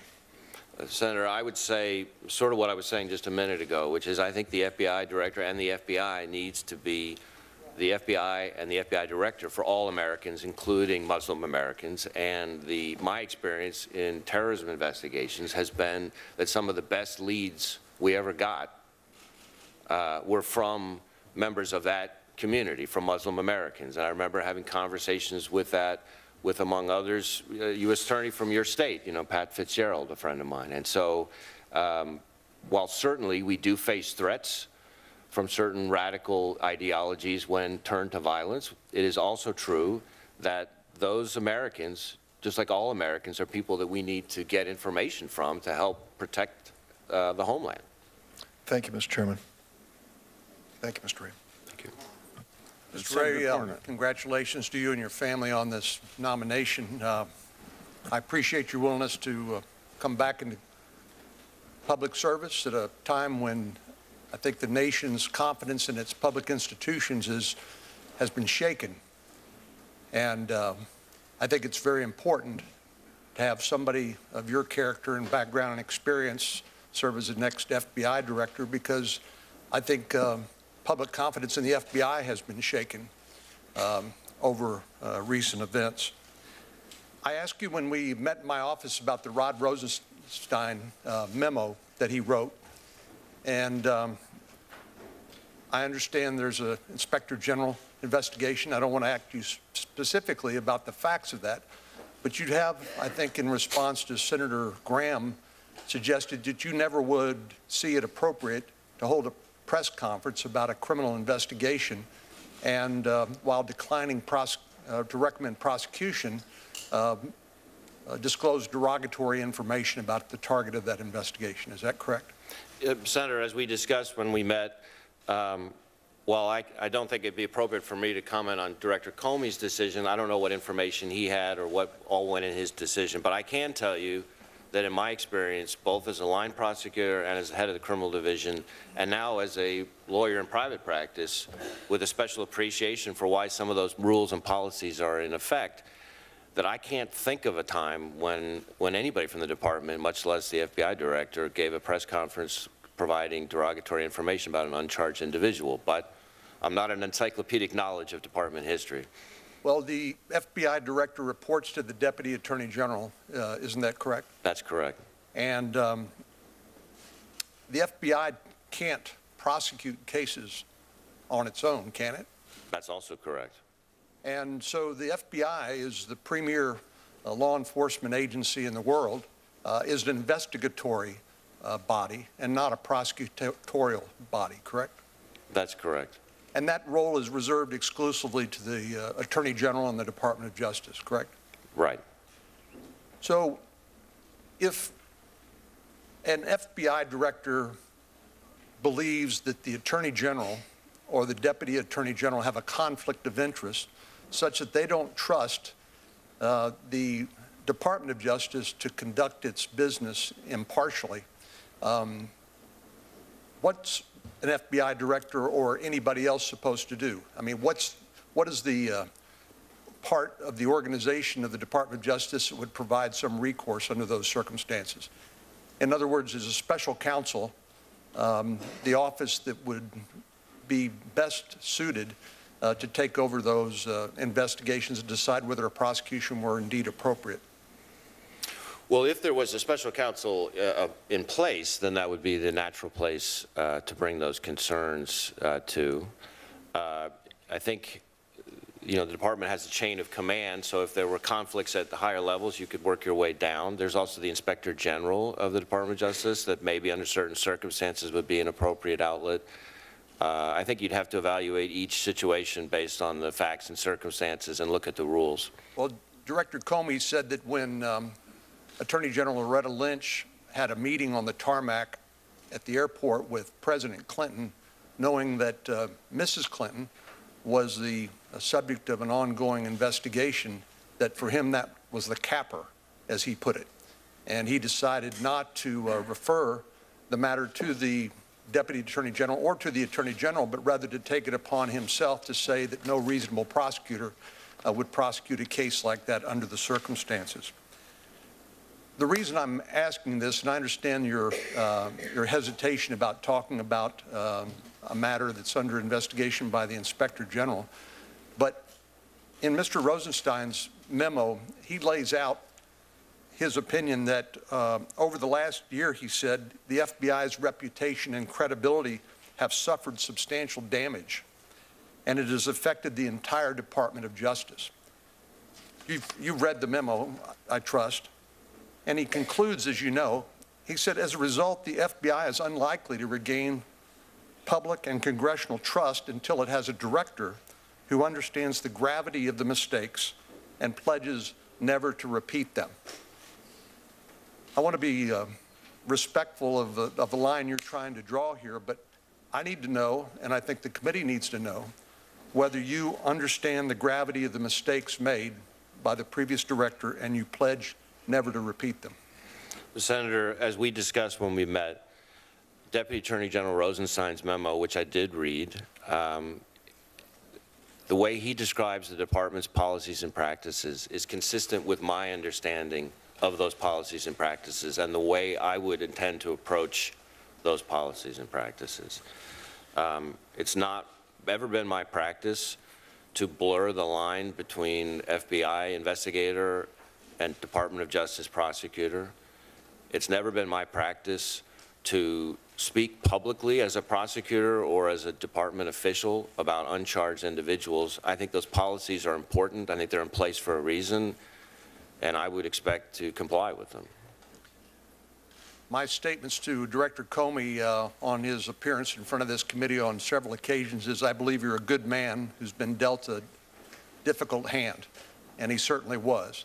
But even good people make mistakes, and my view is Mr. Rosenstein lays out a pretty compelling rationale why Director Comey refused to recognize those mistakes and why public confidence could not be restored to the Department of Justice or the FBI until a director would acknowledge those and pledge not to repeat them. So that's the purpose of my questions, and thank you for your answer. So why is it important to have a separation between the FBI and the Department of Justice when it comes to the decision to prosecute a case? Well, it's been a system that's been in place since time immemorial, as near as I can tell. It's the same kind of system that occurs in state and local law enforcement, the difference between the police and the district attorney's office, et cetera. Well, is it a check on the potential for abuse of power? I do think, right, I think the theory is that the prosecutors can evaluate the legal compliance, constitutional protections, compliance with the rules of evidence, exercise prosecutorial discretion, which is very important. And I think if you collapse prosecutor and investigator into one role, you know, it's just one step away from having judge, jury, and executioner all rolled into one body. Well, I couldn't agree more. Over the 4th of July, I had a chance to read a great book, which you have, if you haven't had a chance to read it at some time in your leisure time, which you won't have much of. I recommend it, Hellhound on His Trail. I don't know if you've read that about the J. Edgar Hoover and the Martin Luther King assassination and the manhunt that the FBI conducted following that terrible and tragic event. But pretty much lays out the case that J. Edgar Hoover, while he was responsible for modernizing the FBI and making it sure that it was equipped to do the job that it has continued to do to this day in an extraordinary fashion, that at the same time that he had so much power that people were worried about his unchecked potential abuse on power. And so I would just submit that it is important to have that separation of powers and that check on the FBI, and, as you point out, the independent prosecutorial discretion and judgment for the Department of Justice. And I think that was a mistake that Director Comey, albeit a good man, made and justified his termination. On the minute or so I have left, let me just ask you about Project Safe Neighborhood. The reason why I'm so interested in this, when I was Attorney General in Texas, we tried to learn from the Richmond U.S. Attorney and their Project Exile focusing on gun crime. And to my mind, it was one of the most innovative and successful ways to discourage people from using guns or carrying guns, particularly convicted felons and people who were under protective orders and the like, using the power of the federal law so that these would not be plea bargained away, which they frequently are under the state system. But with your experience in Project Safe Neighborhood, do you believe that an enhanced role for the federal law enforcement authorities to go after violent and repeat gun offenders is warranted? I do think it's a very important part of that effort. I prosecuted as a line prosecutor quite a number of straw purchaser, gun trafficking cases. And then, of course, as you mentioned, Project Safe Neighborhoods. I think the model of having coordination between federal and state and local and figuring out which cases can be done more effectively federally is a powerful deterrent effect on gun criminals throughout the country. And so I think that was a very effective program and a model that we ought to be looking at going forward. The FBI's role may be more limited within, ATF, I think, would play in some ways a bigger role in a lot of the gun issues, but the FBI does have an important role to play and would need to be in a very significant seat at the table. That's a conversation I'd like to continue once you're confirmed. Thank you. I'd look forward to it. Senator Whitehouse. Thank you, Chairman. Welcome, Mr. Wray. I'm delighted that you are here, and I wish you well. I would like to ask, as a question for the record, that you provide the committee with a complete description of what you know about how it is that you came to be selected. If you could lay that out. We had a similar question and answer from Judge Gorsuch, and I think in this case it would be helpful. But let me ask you a specific question to that here, which is during the course of coming to this table today and being nominated, you mentioned that you will owe your duty of loyalty only to the Constitution and the rule of law. Has anybody asked you otherwise? No, Senator. No one has asked me for any loyalty oath, and I wouldn't offer one. As I said, my loyalty is to the Constitution, the rule of law, and the mission of the FBI. You've kind of answered the question, when should the FBI director unilaterally take over the role of Attorney General of the United States? And I read your answer to be never. But let's say you're presented with a situation in which you don't have confidence in the Attorney General in a particular matter because of a conflict of interest, because of perception issues, for whatever reason it is that you have lost confidence in the Attorney General on that matter. What then, if you're not going to just unilaterally take over the role of Attorney General and hold your own press conferences and make your own announcements as if you were the Attorney General, what would Plan B be? Who do you go to? Do you go to the Attorney General anyway, even though you've lost confidence? Do you go to the DAG and say, I have a problem, and try to work something out? What would be the proper way to face that problem in the Department of Justice? Well, Senator, as you know from your own time as U.S. Attorney, I think the Deputy Attorney General is the proper place to go under that scenario. Good answer. I agree with you. And I gather your answer to when should the FBI disclose derogatory investigative information about an uncharged subject is also never. But you went on to say that the protocol against disclosing derogatory information is there for a reason. Could you state the reason? The reason, Senator, is that if the department has negative information to share about somebody, then the proper way for it to manifest that is through charges, because then the person who's accused has an opportunity to defend themselves against those charges, and it will be resolved by a jury or a judge if it's a bench trial. So there's a place for the accused to vindicate or fail to vindicate the charges against them. With an uncharged conduct, it's the old saying, where do I go to get my reputation back? and it is a corollary of the rule that the FBI does not disclose derogatory investigative information about an uncharged subject, that even when a subject has been charged, you limit yourself to the conduct that is charged in the indictment or information, in the charging documents, or in subsequent court filings, correct? Right, exactly. The prosecutors try to stay season. within the four corners of the charging documents and the public record. Even when you have a charged subject, it's still not open season with derogatory investigative information. If we have derogatory information to share, it should be manifested in a charging document of some sort. Correct. Great. Thank you. I may be going over replowed ground, but I really want to make sure that I get this right. There was in my view, infamous U/B 2002 torture memo that gave the department's approval to waterboarding. That memo omitted a number of things. It omitted a Fifth Circuit decision upholding a conviction by the Department of Justice of a Texas sheriff for waterboarding criminal suspects. Pretty big thing to overlook in a legal memo, in my opinion. It overlooked the court-martial of U.S. soldiers in the Philippines for waterboarding Filipinos. Again, a little bit out of the direct lane of criminal prosecution, but you'd think that an Office of Legal Counsel would be able to figure that out and know that the United States had this history.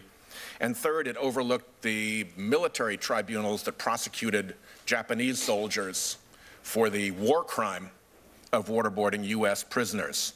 So to me, that memo was a horrifying low point in the legal scholarship of the Department of Justice.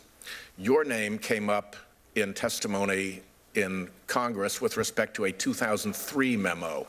Could you just let me know what role you had in signing off on any of the OLC torture memos and what you knew about them? I know a lot of people were cut out of them. That's part of the problem with the process. What was your role with respect to the memos out of OLC on waterboarding? So, Senator, I have no recollection, and as I said to Senator Feinstein, I'm pretty sure I would recall, of ever reviewing, much less providing input on, comments on, blessing, approving, anything of that sort, any memo from John Yoo on this topic. Later, in 2004, when I was Assistant Attorney General, the Criminal Division did have a fairly surgical role, which was not, underline the word not, in approving any particular interrogation technique, but merely commenting on a public general interpretation memo by Dan Levin about what the statutory standard means. And that opinion, as you know, I was rescinding prior interpretations that had occurred that, again, I had not seen. I did not think it was appropriate for the Criminal Division to be playing any role in weighing in on particular interrogation techniques, because I think the Criminal Division's role is, and we showed it through investigations we brought, to be investigating and prosecuting cases where people go too far in interrogation, not to be providing legal advice. Like United States versus Lee, which is the case out of the Fifth Circuit where a Texas sheriff was convicted of federal crimes for doing exactly that. All right, well, I'll follow up for the record with what your assessment is of why John Yoo mentioned your name, but there's no point. I've got 2 minutes left, and I'd like to get on a couple of other things. There was a famous confrontation between the Department of Justice and the Bush White House over the warrantless wiretapping program back in 2004. Acting Attorney General Comey and Director Mueller both had prominent roles in that. You were in the department at the time. There was a group of people who indicated that they, if it was necessary to do resignations, that they would be a part of the group that would resign if the department's views were not met by the White House. Were you in that group, and do you have any recollections of exactly what took place, any episode in which you made that clear? Yes, I was one of the people who said he would resign.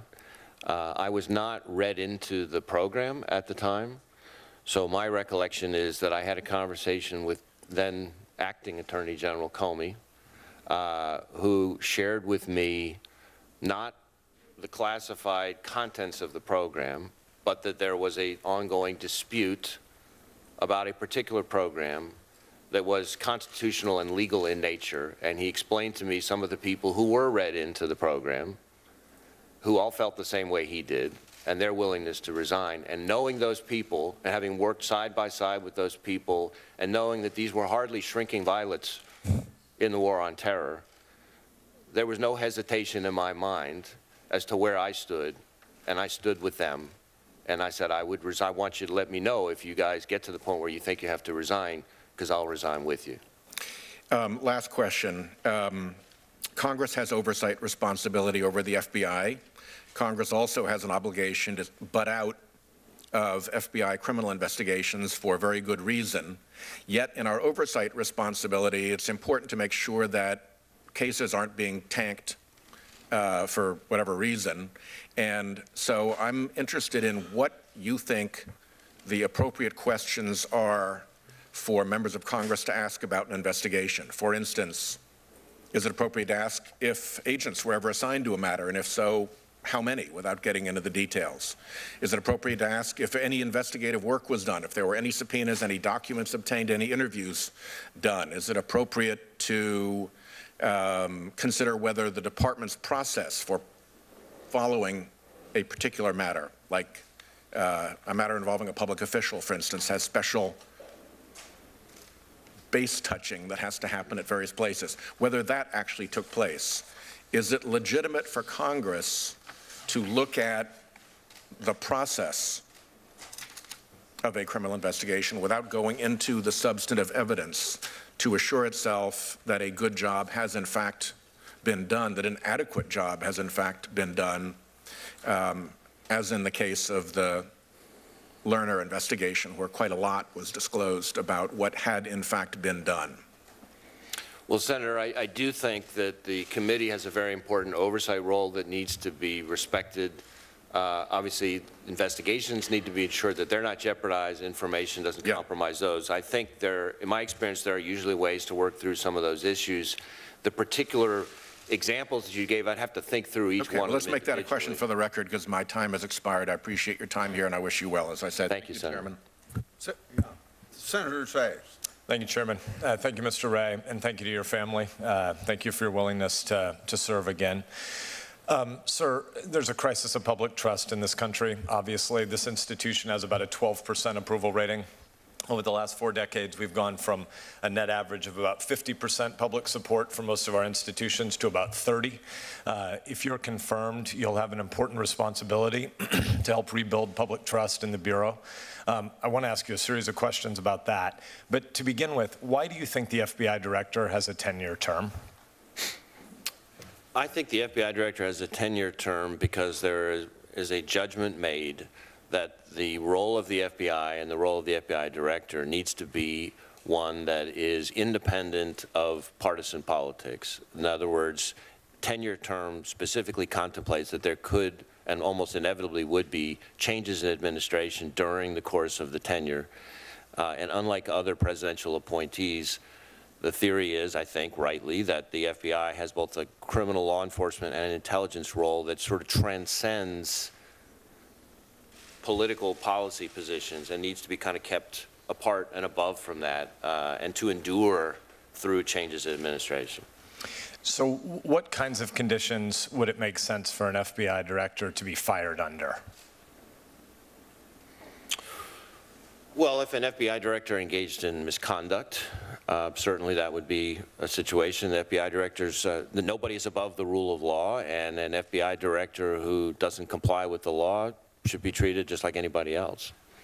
And when you unpack this concept of independence, because it's critically important that the Bureau and its law enforcement functions and its investigative functions not be politicized, and yet we have 3 branches of government. So ultimately, the legislative and the executive branches, the 2 that are most relevant at this moment, are accountable to the people. So there is a boss of the FBI director, but it's not supposed to be direct political accountability. How do you conceive of, if you're confirmed, who your boss is when you're the FBI director? Senator, it's the right question, of course. It is true that the President is the head of the executive branch, and the Attorney General is the head of the Justice Department, and the FBI is both part of the Justice Department and part of the executive branch. I think the independence, when we talk about independence of the FBI, what we're really talking about is not structural or organizational independence, but independence of process. To me, the FBI needs to be able to follow the facts and follow the law wherever and to whomever they lead. It's a process question about how they go about investigating. That would be my commitment if I was FBI director, and that's a different kind of independence than an org chart kind of independence. So could you state again, you've said it here, it's obvious from your time in the Justice Department in the mid-2000s, and you've said here today that you can imagine circumstances where you would resign. I think it's critically important. When this hearing started and you stood there and you put up your right hand and all the camera clicks went on, people know that oaths matter. And when you're taking an oath, you're saying ultimately that it's the Constitution that you serve and that the legislature passes laws, the executive branch executes them, but the Bureau's role in the execution of those laws is not to be a politicized or political function. I think the American people need to hear you clearly define the circumstances under which you would resign. Can you help us understand, when you're restoring public trust in the Bureau, how do you understand if somebody is trying to politicize the work and the decisions that you're supposed to make as director of the Bureau? Well, first, Senator, I would say that former Attorney General Griffin Bell, whose name has come up several times already today, one of the first things he taught all of us about public service positions, especially one like this, is that you can't do a job like this without being prepared to either quit or be fired at a moment's notice if you're asked to do something or confronted with something that is either illegal, unconstitutional, or even morally repugnant. And you have to be able to stand firm to your principles. I've heard many people describe me as understated and low-key. My kids would describe me more as just boring. But there's some head nodding in row one. Exactly. Keep going. I don't want to look back, but no one should mistake my low-key demeanor as a lack of resolve, as some kind of willingness to compromise on principle, because anybody who does would be making a very grave mistake. Now, my commitment is to the rule of law, to the Constitution, to follow the facts wherever they may lead. And there isn't a person on this planet whose lobbying or influence could convince me to just drop or abandon a properly predicated and meritorious investigation. You've unpacked a little bit the distinction between investigations and prosecutorial decision-making, but I'd like to tease out a bit more of that. Can you help the American people understand where the Bureau's responsibilities end and the criminal division or the Deputy Attorney General's office or Main Justice's responsibilities kick in decision-making? And how does that work on cases that are below the purview of the director on a day-by-day basis and on cases where the director is directly involved? What's the line between investigation and prosecution? Well, I think the agents, whether you do it at a line agent level, like when I was a line prosecutor, or at a mid-level supervisor level or a upper management level, the basic construct is the same. The FBI is doing the investigating, the fact-finding, the accumulation of whether or not there is sufficient evidence of a crime to recommend bringing a prosecution against somebody. But the decision, the exercise of prosecutorial discretion, is made by the prosecutors, who are trained as lawyers, who are mindful of the department's policies and procedures about charging decisions. In my experience, it's less of a line and more of, in the best practical examples, there's a partnership between the agents and the prosecutors working together, both in the investigation stage, where even though the FBI has the lead, prosecutors can often be very effective in participating in the investigation. And then the best agents that I ever worked with didn't just hand it off to the prosecutor at trial and say goodbye. Even though there was a handoff and the assumption of greater responsibility by the prosecutor at trial, the best agents I worked with sat side by side with me at the council table when we tried the cases. So there is a shift of responsibility in the system, but again, it's a team effort, and I think that's the way it should be approached. And obviously, there are not limitless resources. So at some level, you as the director are going to regularly have to make prioritization decisions about counterterrorism investigations versus cyber investigations versus violent crime investigations, public corruption, et cetera. Lots and lots of really important missions that the Bureau has. When you're making those prioritization decisions, when would it be appropriate and when would it be inappropriate for Main Justice and beyond, I mean particularly the White House, to be providing direction about FBI priorities and mind share and budget investments? Well, I don't think the White House should be playing a role in prosecutorial decisions, period. From a programmatic perspective, which gets reflected in things like the budget that's submitted to Congress, more effort can be focused on particular types of cases. You know, there could be a period where we focus more on corporate fraud. There could be a period when we focus more resources on gun crime. There could be a period where we focus more resources on counterterrorism. So there is an effect on the scarcity of resources and the ability to prioritize certain investigations in that sense. And I think that's a process that occurs with input from law enforcement and the FBI, with input from the department. And at the end of the day, there is a president's budget that gets submitted to Congress for that process. So I think I hear you offering a particular versus a general distinction, and I want to make sure I'm not putting words in your mouth. On an annual basis, there are going to be decisions made around budgeting, for instance, about those programs. But it's never appropriate for the White House to be providing, or political officials to be providing specific direction about specific cases that you're investigating. That's my view. We're nearly at time, and I'm going to stay for a couple more hours for whatever extra rounds we have, and I want to drill into cyber more deeply there. But first, one specific connection to your last line of questioning. Do you believe that the Russians were involved in trying to influence the 2016 election? Well, Senator, as I said before, all I've seen is the public intelligence community assessment, but I have no reason to doubt the intelligence community's assessment. I haven't seen all the rest of the information, but what I've seen, I have no reason to doubt it. For those of us who read intelligence on a daily or near daily basis, this is indisputable. It's also indisputable that in 2018 and 2020, they're going to be back. And the main tool that those who want to destroy American institutions have is not by creating new problems, but by trying to exploit and exacerbate existing problems. And American public distrust is one of the most valuable targets the Russians have to try to divide us against ourselves. And you're being considered to lead an agency that's going to have to play a frontline role in restoring that public trust. You've got a big and high calling, and many of us are grateful at your willingness to serve. Mr. Chairman, I'll reserve my questions for the next round. I might add, before they get involved in our 18 and 20 elections, they're going to be involved in the September elections in Germany. Chancellor Merkel already knows that. Before I go to Senator Klobuchar, I put in the record letter of support for Mr. Wray from former DOJ officials. The letter was signed by many former senior DOJ officials from across the political spectrum, including a number who worked in the Obama administration.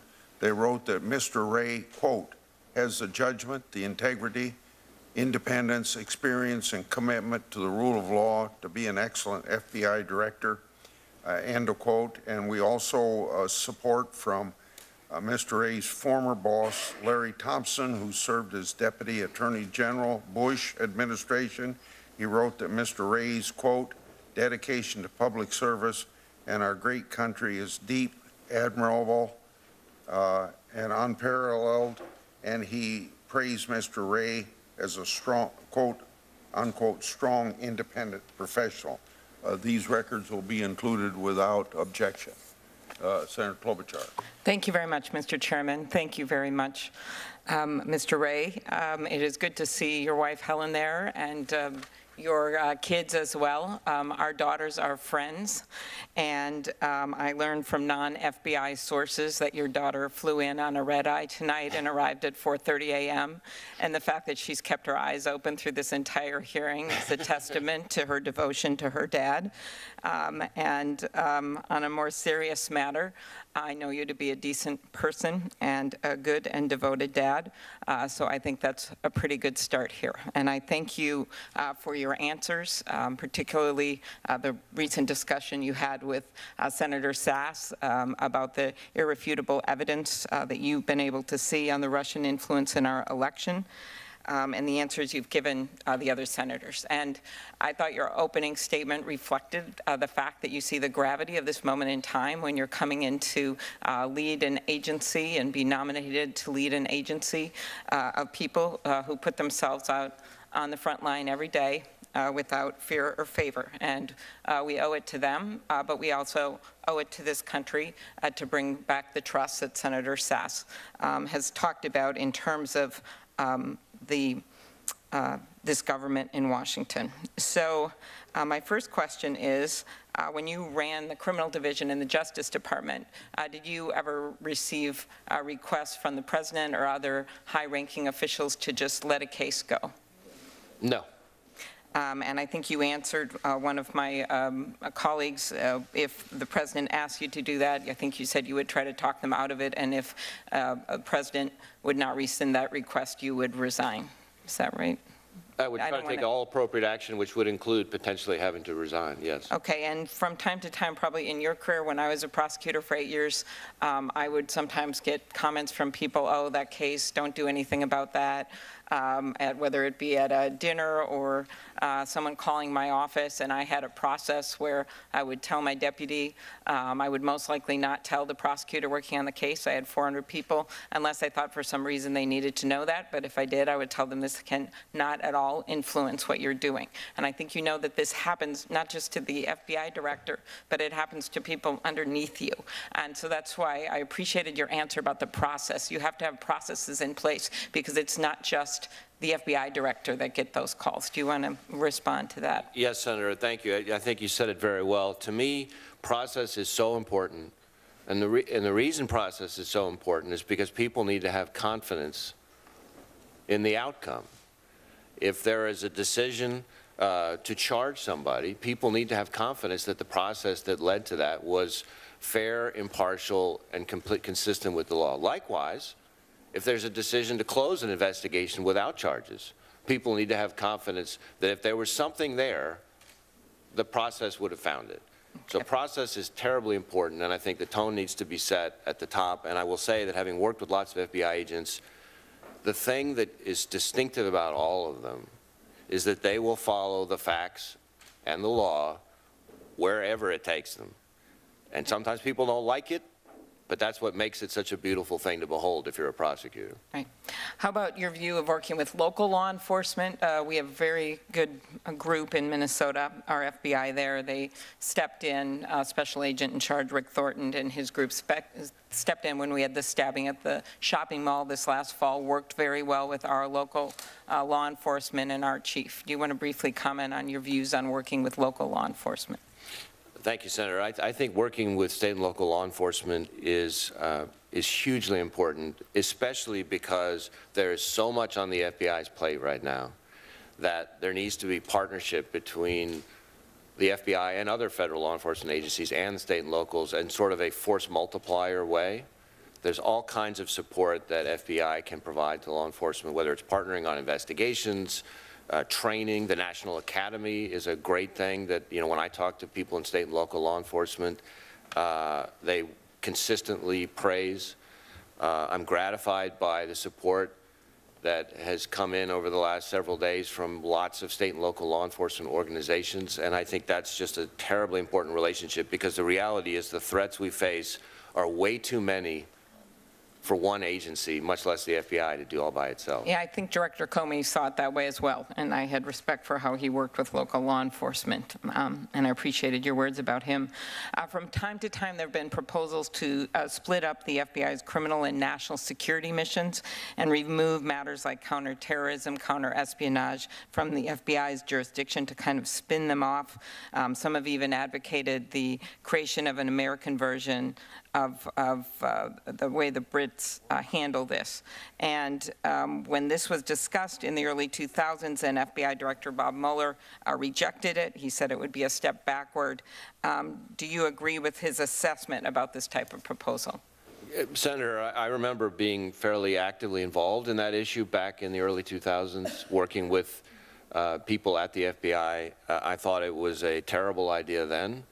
And it's hard for me to imagine circumstances have changed that would make me think it's a good idea now. I think the one thing we learned from 9/11 is about the danger of walls between criminal law enforcement and intelligence. And the idea of now splitting things up and creating new walls strikes me as just not the right way to go about it. And my limited understanding in 2017 is that in the time that has passed since I left law enforcement, that other foreign agencies have started moving more in the direction that we have.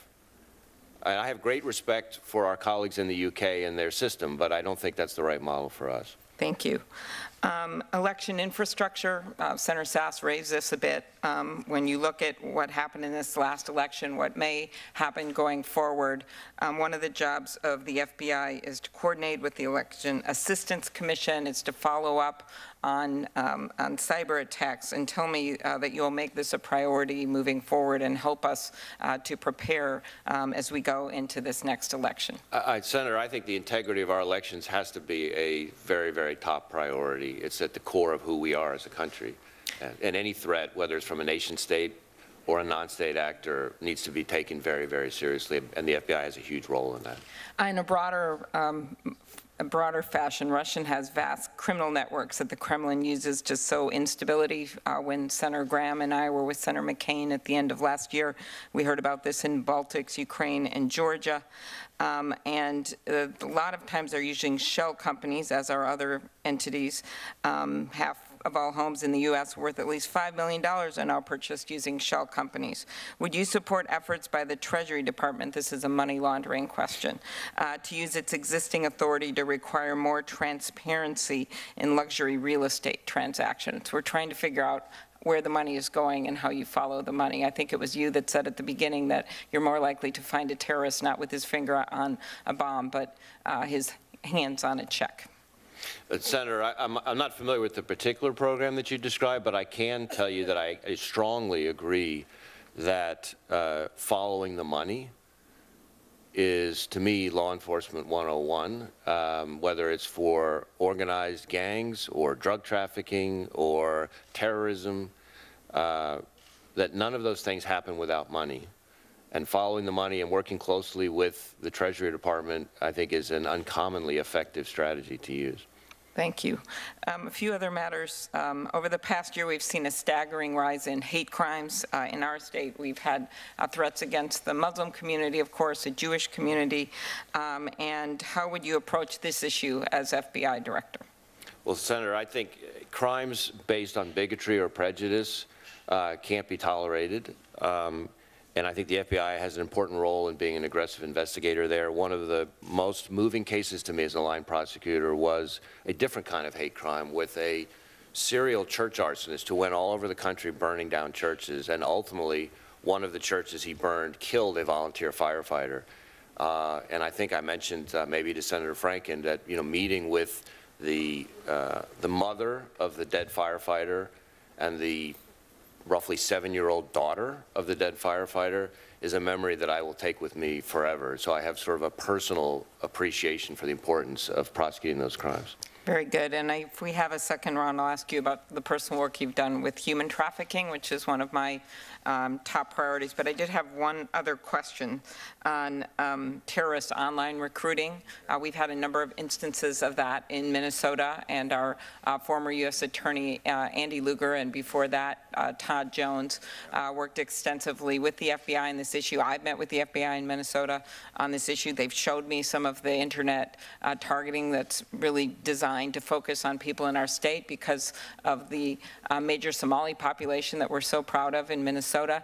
Could you elaborate on this threat and what you believe the FBI should be doing to counter these types of online recruiting efforts that are going on around the country? Well, Senator, I think I need to get briefed up on the FBI's efforts in that area, especially the developments in technology, but my basic view is similar to my answer to Senator Feinstein, which was that we have to get earlier in the continuum to prevent plots. And that is recruitment, that is logistical planning, that is fundraising, to your question about financing. There's a whole range of things that terrorist organizations do early on in the continuum. These plots don't happen overnight. They take a time to germinate. And we need to be in a position where we find them early and stop them early. Thank you very much. Thank you. Before I turn to Senator Tillis, I'd like to give you an update on the schedule. Part of this is to give our nominee some time for a break. 3 more senators will ask questions, and then that 10-minute break will come. I'm going to be leaving for votes, but I'll be back after that. Senator Sass will gavel in the committee after we recess for the nominee to take a break, so that'll be around 12:40, 12:45. So you know that even though the vote takes a long time, we'll continue here. And then Senator Tillis, you're up next. I'm going to step out for my usual 12 o'clock telephone news conference with Iowa Press back in Iowa. So I'll be back in 10 minutes. Mr. Chairman, could I ask a clarification? What time are we breaking? 12:30, but you'll be asking questions at that time, so you will be the one that will recess the committee. Okay. For the vote. When is our vote? What? 12:30. 12:30. Yeah. And you may be just finishing your questions about that time. Okay. And then you'll go vote, and then Senator Sass is already over there. He'll come back, and then hopefully we'll be able to, I'll be back before that before he gets done, or somebody else will take over. So Democrats should plan on. We are. Okay. Thank you, Mr. Chairman. Senator Tillis, go ahead. Thank you. Tripp and Caroline, your dad's doing a great job. And actually, I really appreciate the way the committee is going. And in total, you and I had an opportunity to spend 30 minutes together yesterday, and you answered a lot of my questions. So I'm not going to repeat them here. You answered them satisfactorily. I do want to drill down on one thing that I think is important to emphasize is I have a law enforcement advisory committee that I established when I became senator. I meet with people down in the state on a frequent basis. And one of the things that I want to amplify that Senator Klobuchar said was the importance of working with the local, state and local law enforcement agencies to really get the best leverage and the resources to support these investigations.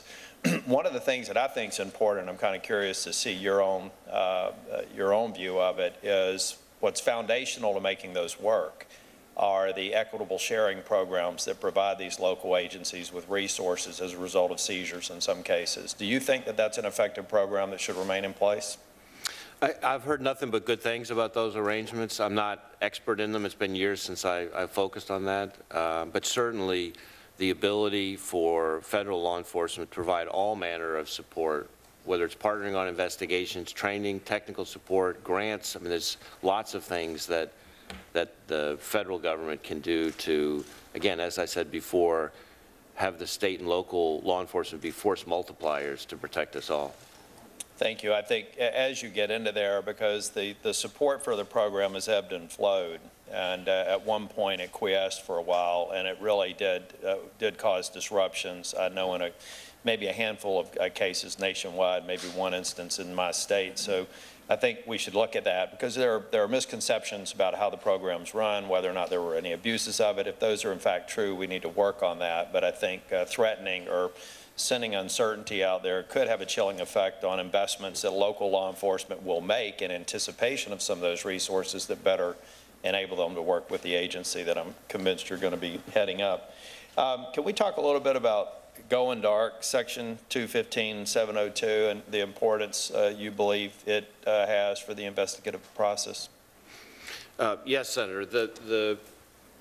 Of course, it's been years since I dealt with FISA, which I did, quite a bit in my past tour of duty in government service. And 702 itself was, of course, passed after I had left government. But from everything I've heard from the intelligence community, just like I said earlier, that I don't have any reason to doubt the intelligence community's assessment of the efforts by Russia to interfere with our election, so too, I have no reason to doubt what I hear in the intelligence community's assessment about the importance of Section 702 as a vital tool in our efforts to protect America. I look forward to learning more about that tool and about how it can be strengthened, enhanced, and used effectively and appropriately. But everything I've heard suggests to me that that's a tool that needs to be a high priority for the country to make sure it gets renewed appropriately. I think it'd be very important, again, as we discuss it and we debate maybe some safety measures to make sure that it's not abused. I, for one, think that most of them are already in place. I think it's very important, probably a little bit of time with the Director of National Intelligence, who before the Senate Armed Services Committee said that people will die if we go dark. Then that's a pretty profound statement from a high-ranking official, and I think that we need to just look ahead and make sure that we have to preserve those kind of tools for the agency and other intelligence agencies. I guess the only other question that I have of you, I'm gonna yield back some of my time, and I apologize, I won't be here for the next round because I'll be presiding, unless Senator Sass would like to preside. I know how much you like that, but I'll pass. Thanks, brother. I just want to go back and again echo, I think you've been very direct in answer to Senator Sass's questions and other questions about Russian meddling. I don't think there's anybody in the Congress who would doubt that Russia meddles in elections. They have meddled in elections for a very long time. The emergence of the cyber domain has basically amplified their ability to do it more quickly and maybe on a broader basis. But assuming that, beyond what's already under investigation, do you have any sense of what more the FBI would do beyond the investigation that Director Mueller is tasked with that you could conceive that you all may proceed with? Well, Senator, I think there's more that I don't know yet than that I do as an outsider sitting before this committee. So I look forward to making that a high priority. I will say that in addition to providing all appropriate support to former Director Mueller's special counsel investigation, there is, of course, also a counterintelligence function that the FBI has to play. And I'm sure there are things that the FBI, working with its partners in the intelligence community, will need to do to protect us going forward, which is sort of a different role than what Special Counsel Mueller was presumably doing, which is more of a backwards-looking type of thing. But there's, synergy between the two, of course, lessons learned and that kind of thing. Well, thank you. And again, you should be first very proud that you were nominated for this position. You should be very proud of the demeanor and the kinds of questions and the insights that others on this committee have given to you. That I think it's a true testament to just the quality of your work experience and the quality of you as the next director of the FBI, and I look forward to supporting your nomination. Thank you, and congratulations to your family. Thank you, Senator.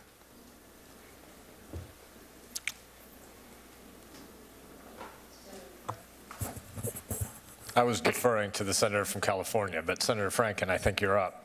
Thank you, Mr. Chair. Thank you, Mr. Wray, for meeting with me yesterday. I enjoyed our meeting. It was a good meeting. Actually, Senator Tillis asked a kind of question I wanted to ask, which was what the role going forward of the FBI is distinct from former Director Mueller's as the special prosecutor would be. You answered that question, but I'm glad that you answered that question saying that part of what the FBI will be doing is working so this doesn't happen again. Because I think that we got to keep our eye on that ball, because 2018 will be upon us soon, and we don't want this to happen again. Now, before I turn to my questions, I'd like to first thank Senator Hatch for his work on the Child Protection Improvement Act, and I would thank you for your commitment to help us get that bill passed and done. It helps organizations that do mentoring for kids to get background checks so that vulnerable people, and this is also for people who work with seniors or for the elderly, they should be able to effectively screen their workers and their volunteers to make sure that they're trustworthy. So thank you for your commitment on that. This is something we've been trying to get done for a while, and I have these groups that are doing unbelievably great work asking for this, and I thank you for that. For the record, on Senator Graham, I think he would have made a great FBI agent, and I'm glad that also that he's in the Senate. That said, I don't know about the article, the January Politico article, that suggested someone in the Ukraine wanted to pass some information off to the Clinton campaign. But I think I know the answer to this. I think you know the answer to the question. Did the Ukraine rather, hack the RNC's database? Did they hack Kellyanne Conway? Did the Clintons want to build a hotel in Kiev? I think there's a big difference here, and we know what Russia did, and that's a big deal. And thank you for saying that part of your job is making sure it doesn't happen again. We here, of course, have oversight over the FBI. Will you come before us periodically so that we can do our oversight? Yes, Senator. I expect I'll be seeing a fair amount of the committee if confirmed. And likewise, do you think that Attorney General Sessions should come before us periodically so we can exercise our oversight? Well, Senator, I don't speak for the Attorney General and his appearances, but I'm sure he values this committee, having been a member of it, and would need to appear before it periodically. Yeah, I agree. Let me ask you about when Director Comey was fired, one of the justifications was that Director Comey had lost the confidence of rank-and-file FBI agents. You've known Jim Comey for a long time, and you've worked alongside him, and you know a good number of people at the FBI back from your time at the Justice Department. Is that your experience talking to them? Well, Senator, obviously I haven't done a scientific sampling of the 36,000 men and women of the FBI, but why not? Sorry, go ahead. I appreciate your patience with me on that one, but all the people that I've spoken with at the FBI, from senior people down to rank and file people, strike me as the same FBI I've always known and loved, which is people who are mission focused, who believe in what they're doing, who are going to follow the facts and the law wherever it takes them. They've got their head down, their spirit up, and they're charging ahead. Now, if there's somebody somewhere who feels differently, that could be, but I haven't met those people recently. And you don't think Director Comey is a nut job, right? That's never been my experience with it. Yeah, okay. I'm glad to hear that.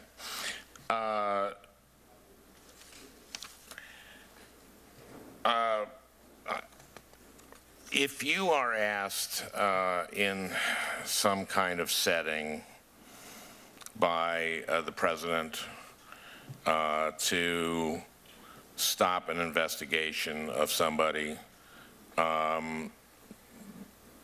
aside from saying no, would you report that to us? Well, I would report it to the Deputy Attorney General, assuming he wasn't already sitting there with me hearing it. And we would have a discussion about what we lawfully and appropriately can share with whom, but I would want to make sure that all the right people knew. I want to thank Senator Klobuchar for bringing up hate crimes. This is what former FBI, former Director Comey explained about hate crimes. He said they're different from other crimes because they, quote, strike at the heart of one's identity. They strike at our sense of self, our sense of belonging. The end result is loss of trust, loss of trust, loss of dignity, and in the worst case, loss of life. In my view, that loss of dignity is a part of what makes hate crimes so pernicious. When an act of violence is motivated by hate against a particular group, properly identifying that act as a hate crime and prosecuting it as such can go a long way to restoring that dignity. But hate crimes are often underreported, both by victims and by state and local law enforcement. In part, that's because the federal hate crime law does not require state and local police departments to report incidents to the FBI, so there's often little incentive to do that. But recently, an investigation by journalists revealed that at least 120 federal agencies are not uploading information about the hate crimes that they investigate and prosecute into the FBI's database. In fact, even the FBI isn't recording all of the hate crimes it investigates into its own database, and that, to me, is a problem. We need accurate data about the scope of the challenge in order to appropriately direct prevention and enforcement resources, but we can't do that if we don't know how many incidents there are or where they have taken place. If, Mr. Wray, if the federal government isn't even keeping accurate data in its own databases, how can we expect state and local police departments to step up? Well, Senator, I share your concern about the need for accurate data. I'm not familiar with exactly how the reporting system works, or as you're describing, maybe doesn't work right now, but it's something I would look forward to learning more about and drilling down on and trying to figure out how it can be done better. Would you commit to me to just help address this problem and work to improve reporting by state and local entities of the number of hate crimes that they are dealing with? Well, I would commit to taking a hard look at the issue early in my tenure and looking for ways that we could work together on the issue. Okay, well, thank you very much. Mr. Wray, I have been very impressed with our meeting. I've been impressed with your testimony here today.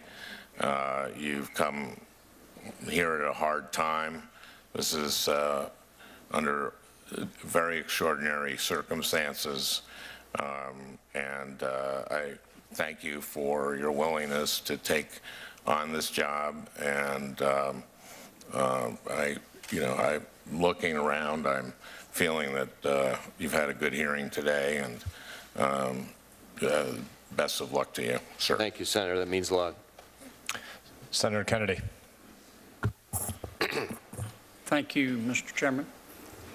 Mr. Wray, you have a very impressive resume, and I agree with Senator Frank, and I think you've done very well today. Who interviewed you for this job? Senator, I was contacted originally by Deputy Attorney General Rosenstein. That was the first inkling I had in any shape, way, or fashion that today was even a gleam in anybody's eye.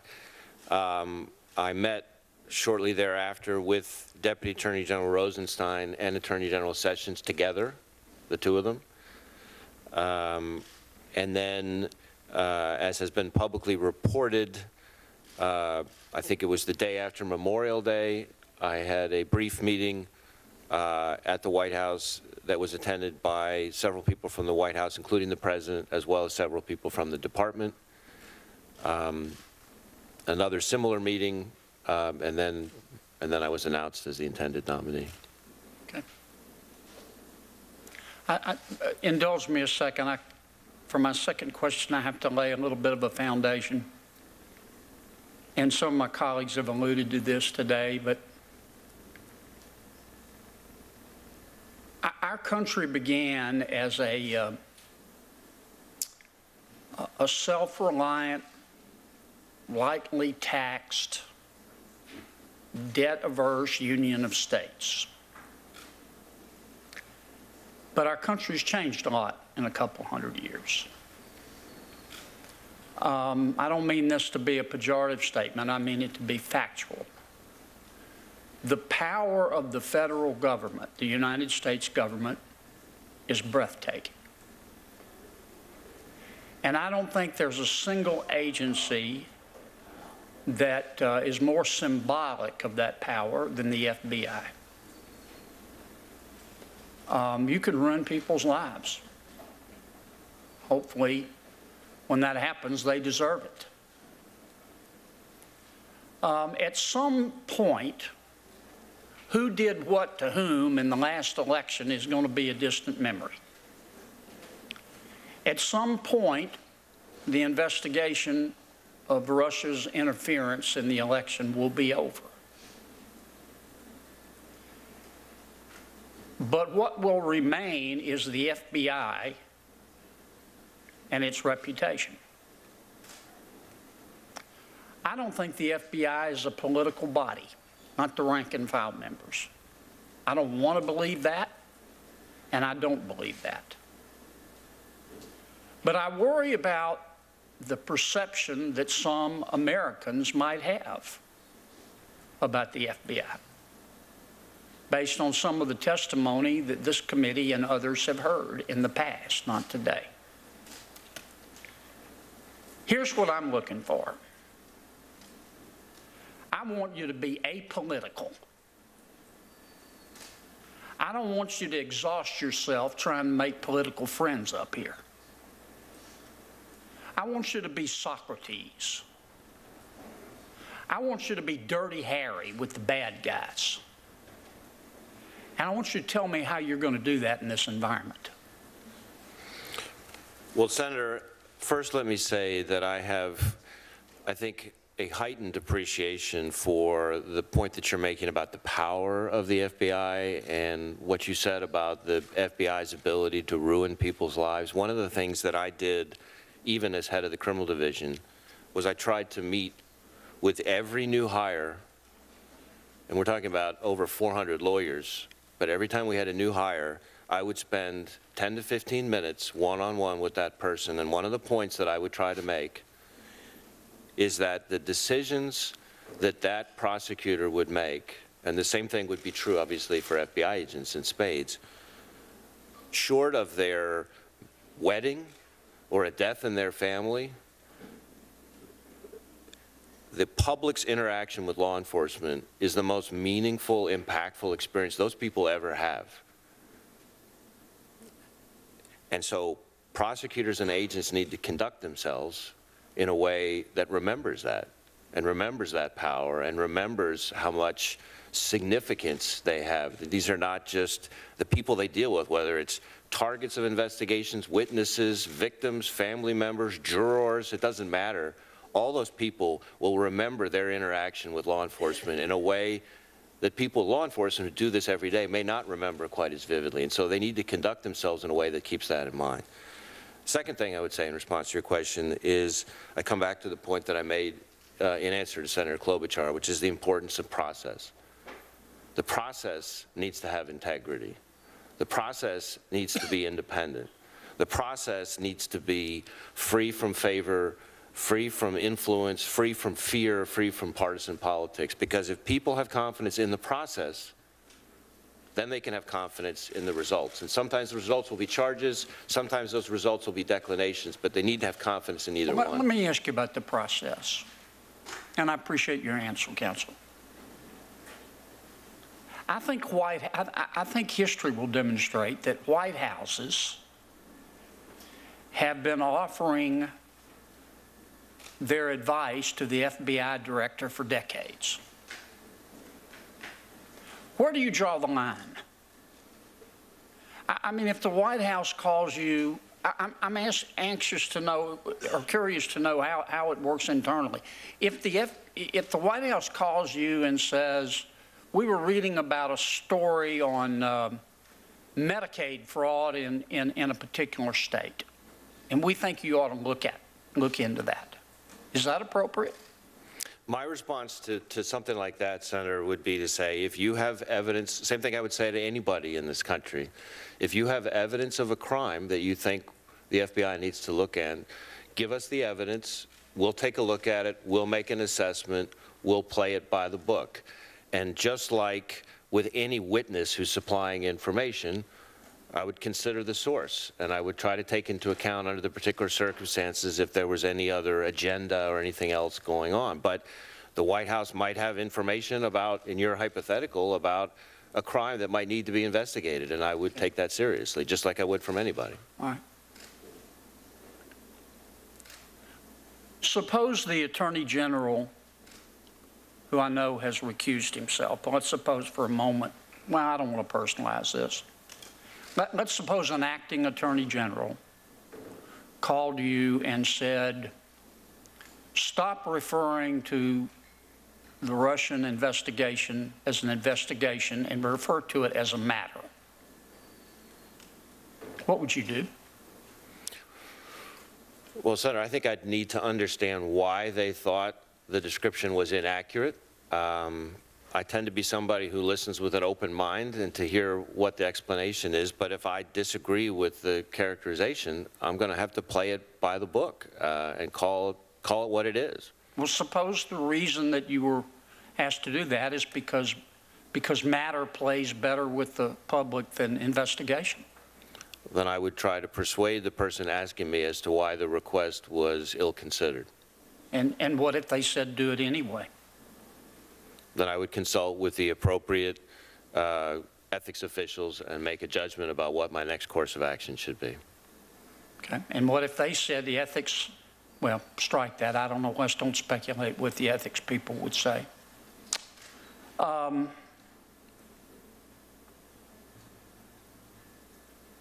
We have an extraordinary crime problem in New Orleans. We're rapidly becoming the murder and armed robbery capital of the Western Hemisphere. If you're confirmed, and I believe you will be, can I count on you to, within the limited scarce resources you have, and all resources up here are scarce or ought to be considered to be scarce, can I count on you to give us some advice and help? We're wrestling with a huge crime problem, and we're losing. Well, Senator, you can count on me to take a hard look and figure out how we can be more effective in New Orleans, just like we need to figure out how we can be more effective in every city that's targeted by violent crime. Okay. Thank you, Mr. Wray. Thank you, Senator.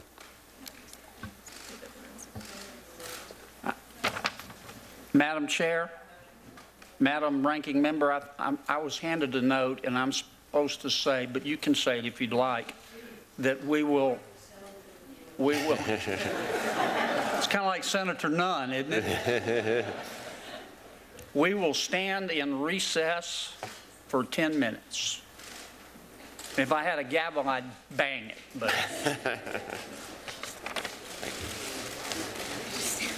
Sure, we'll go back to the whole.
So as you heard, a brief break in the Senate hearing for Christopher Wray, President Trump's nominee to lead the FBI.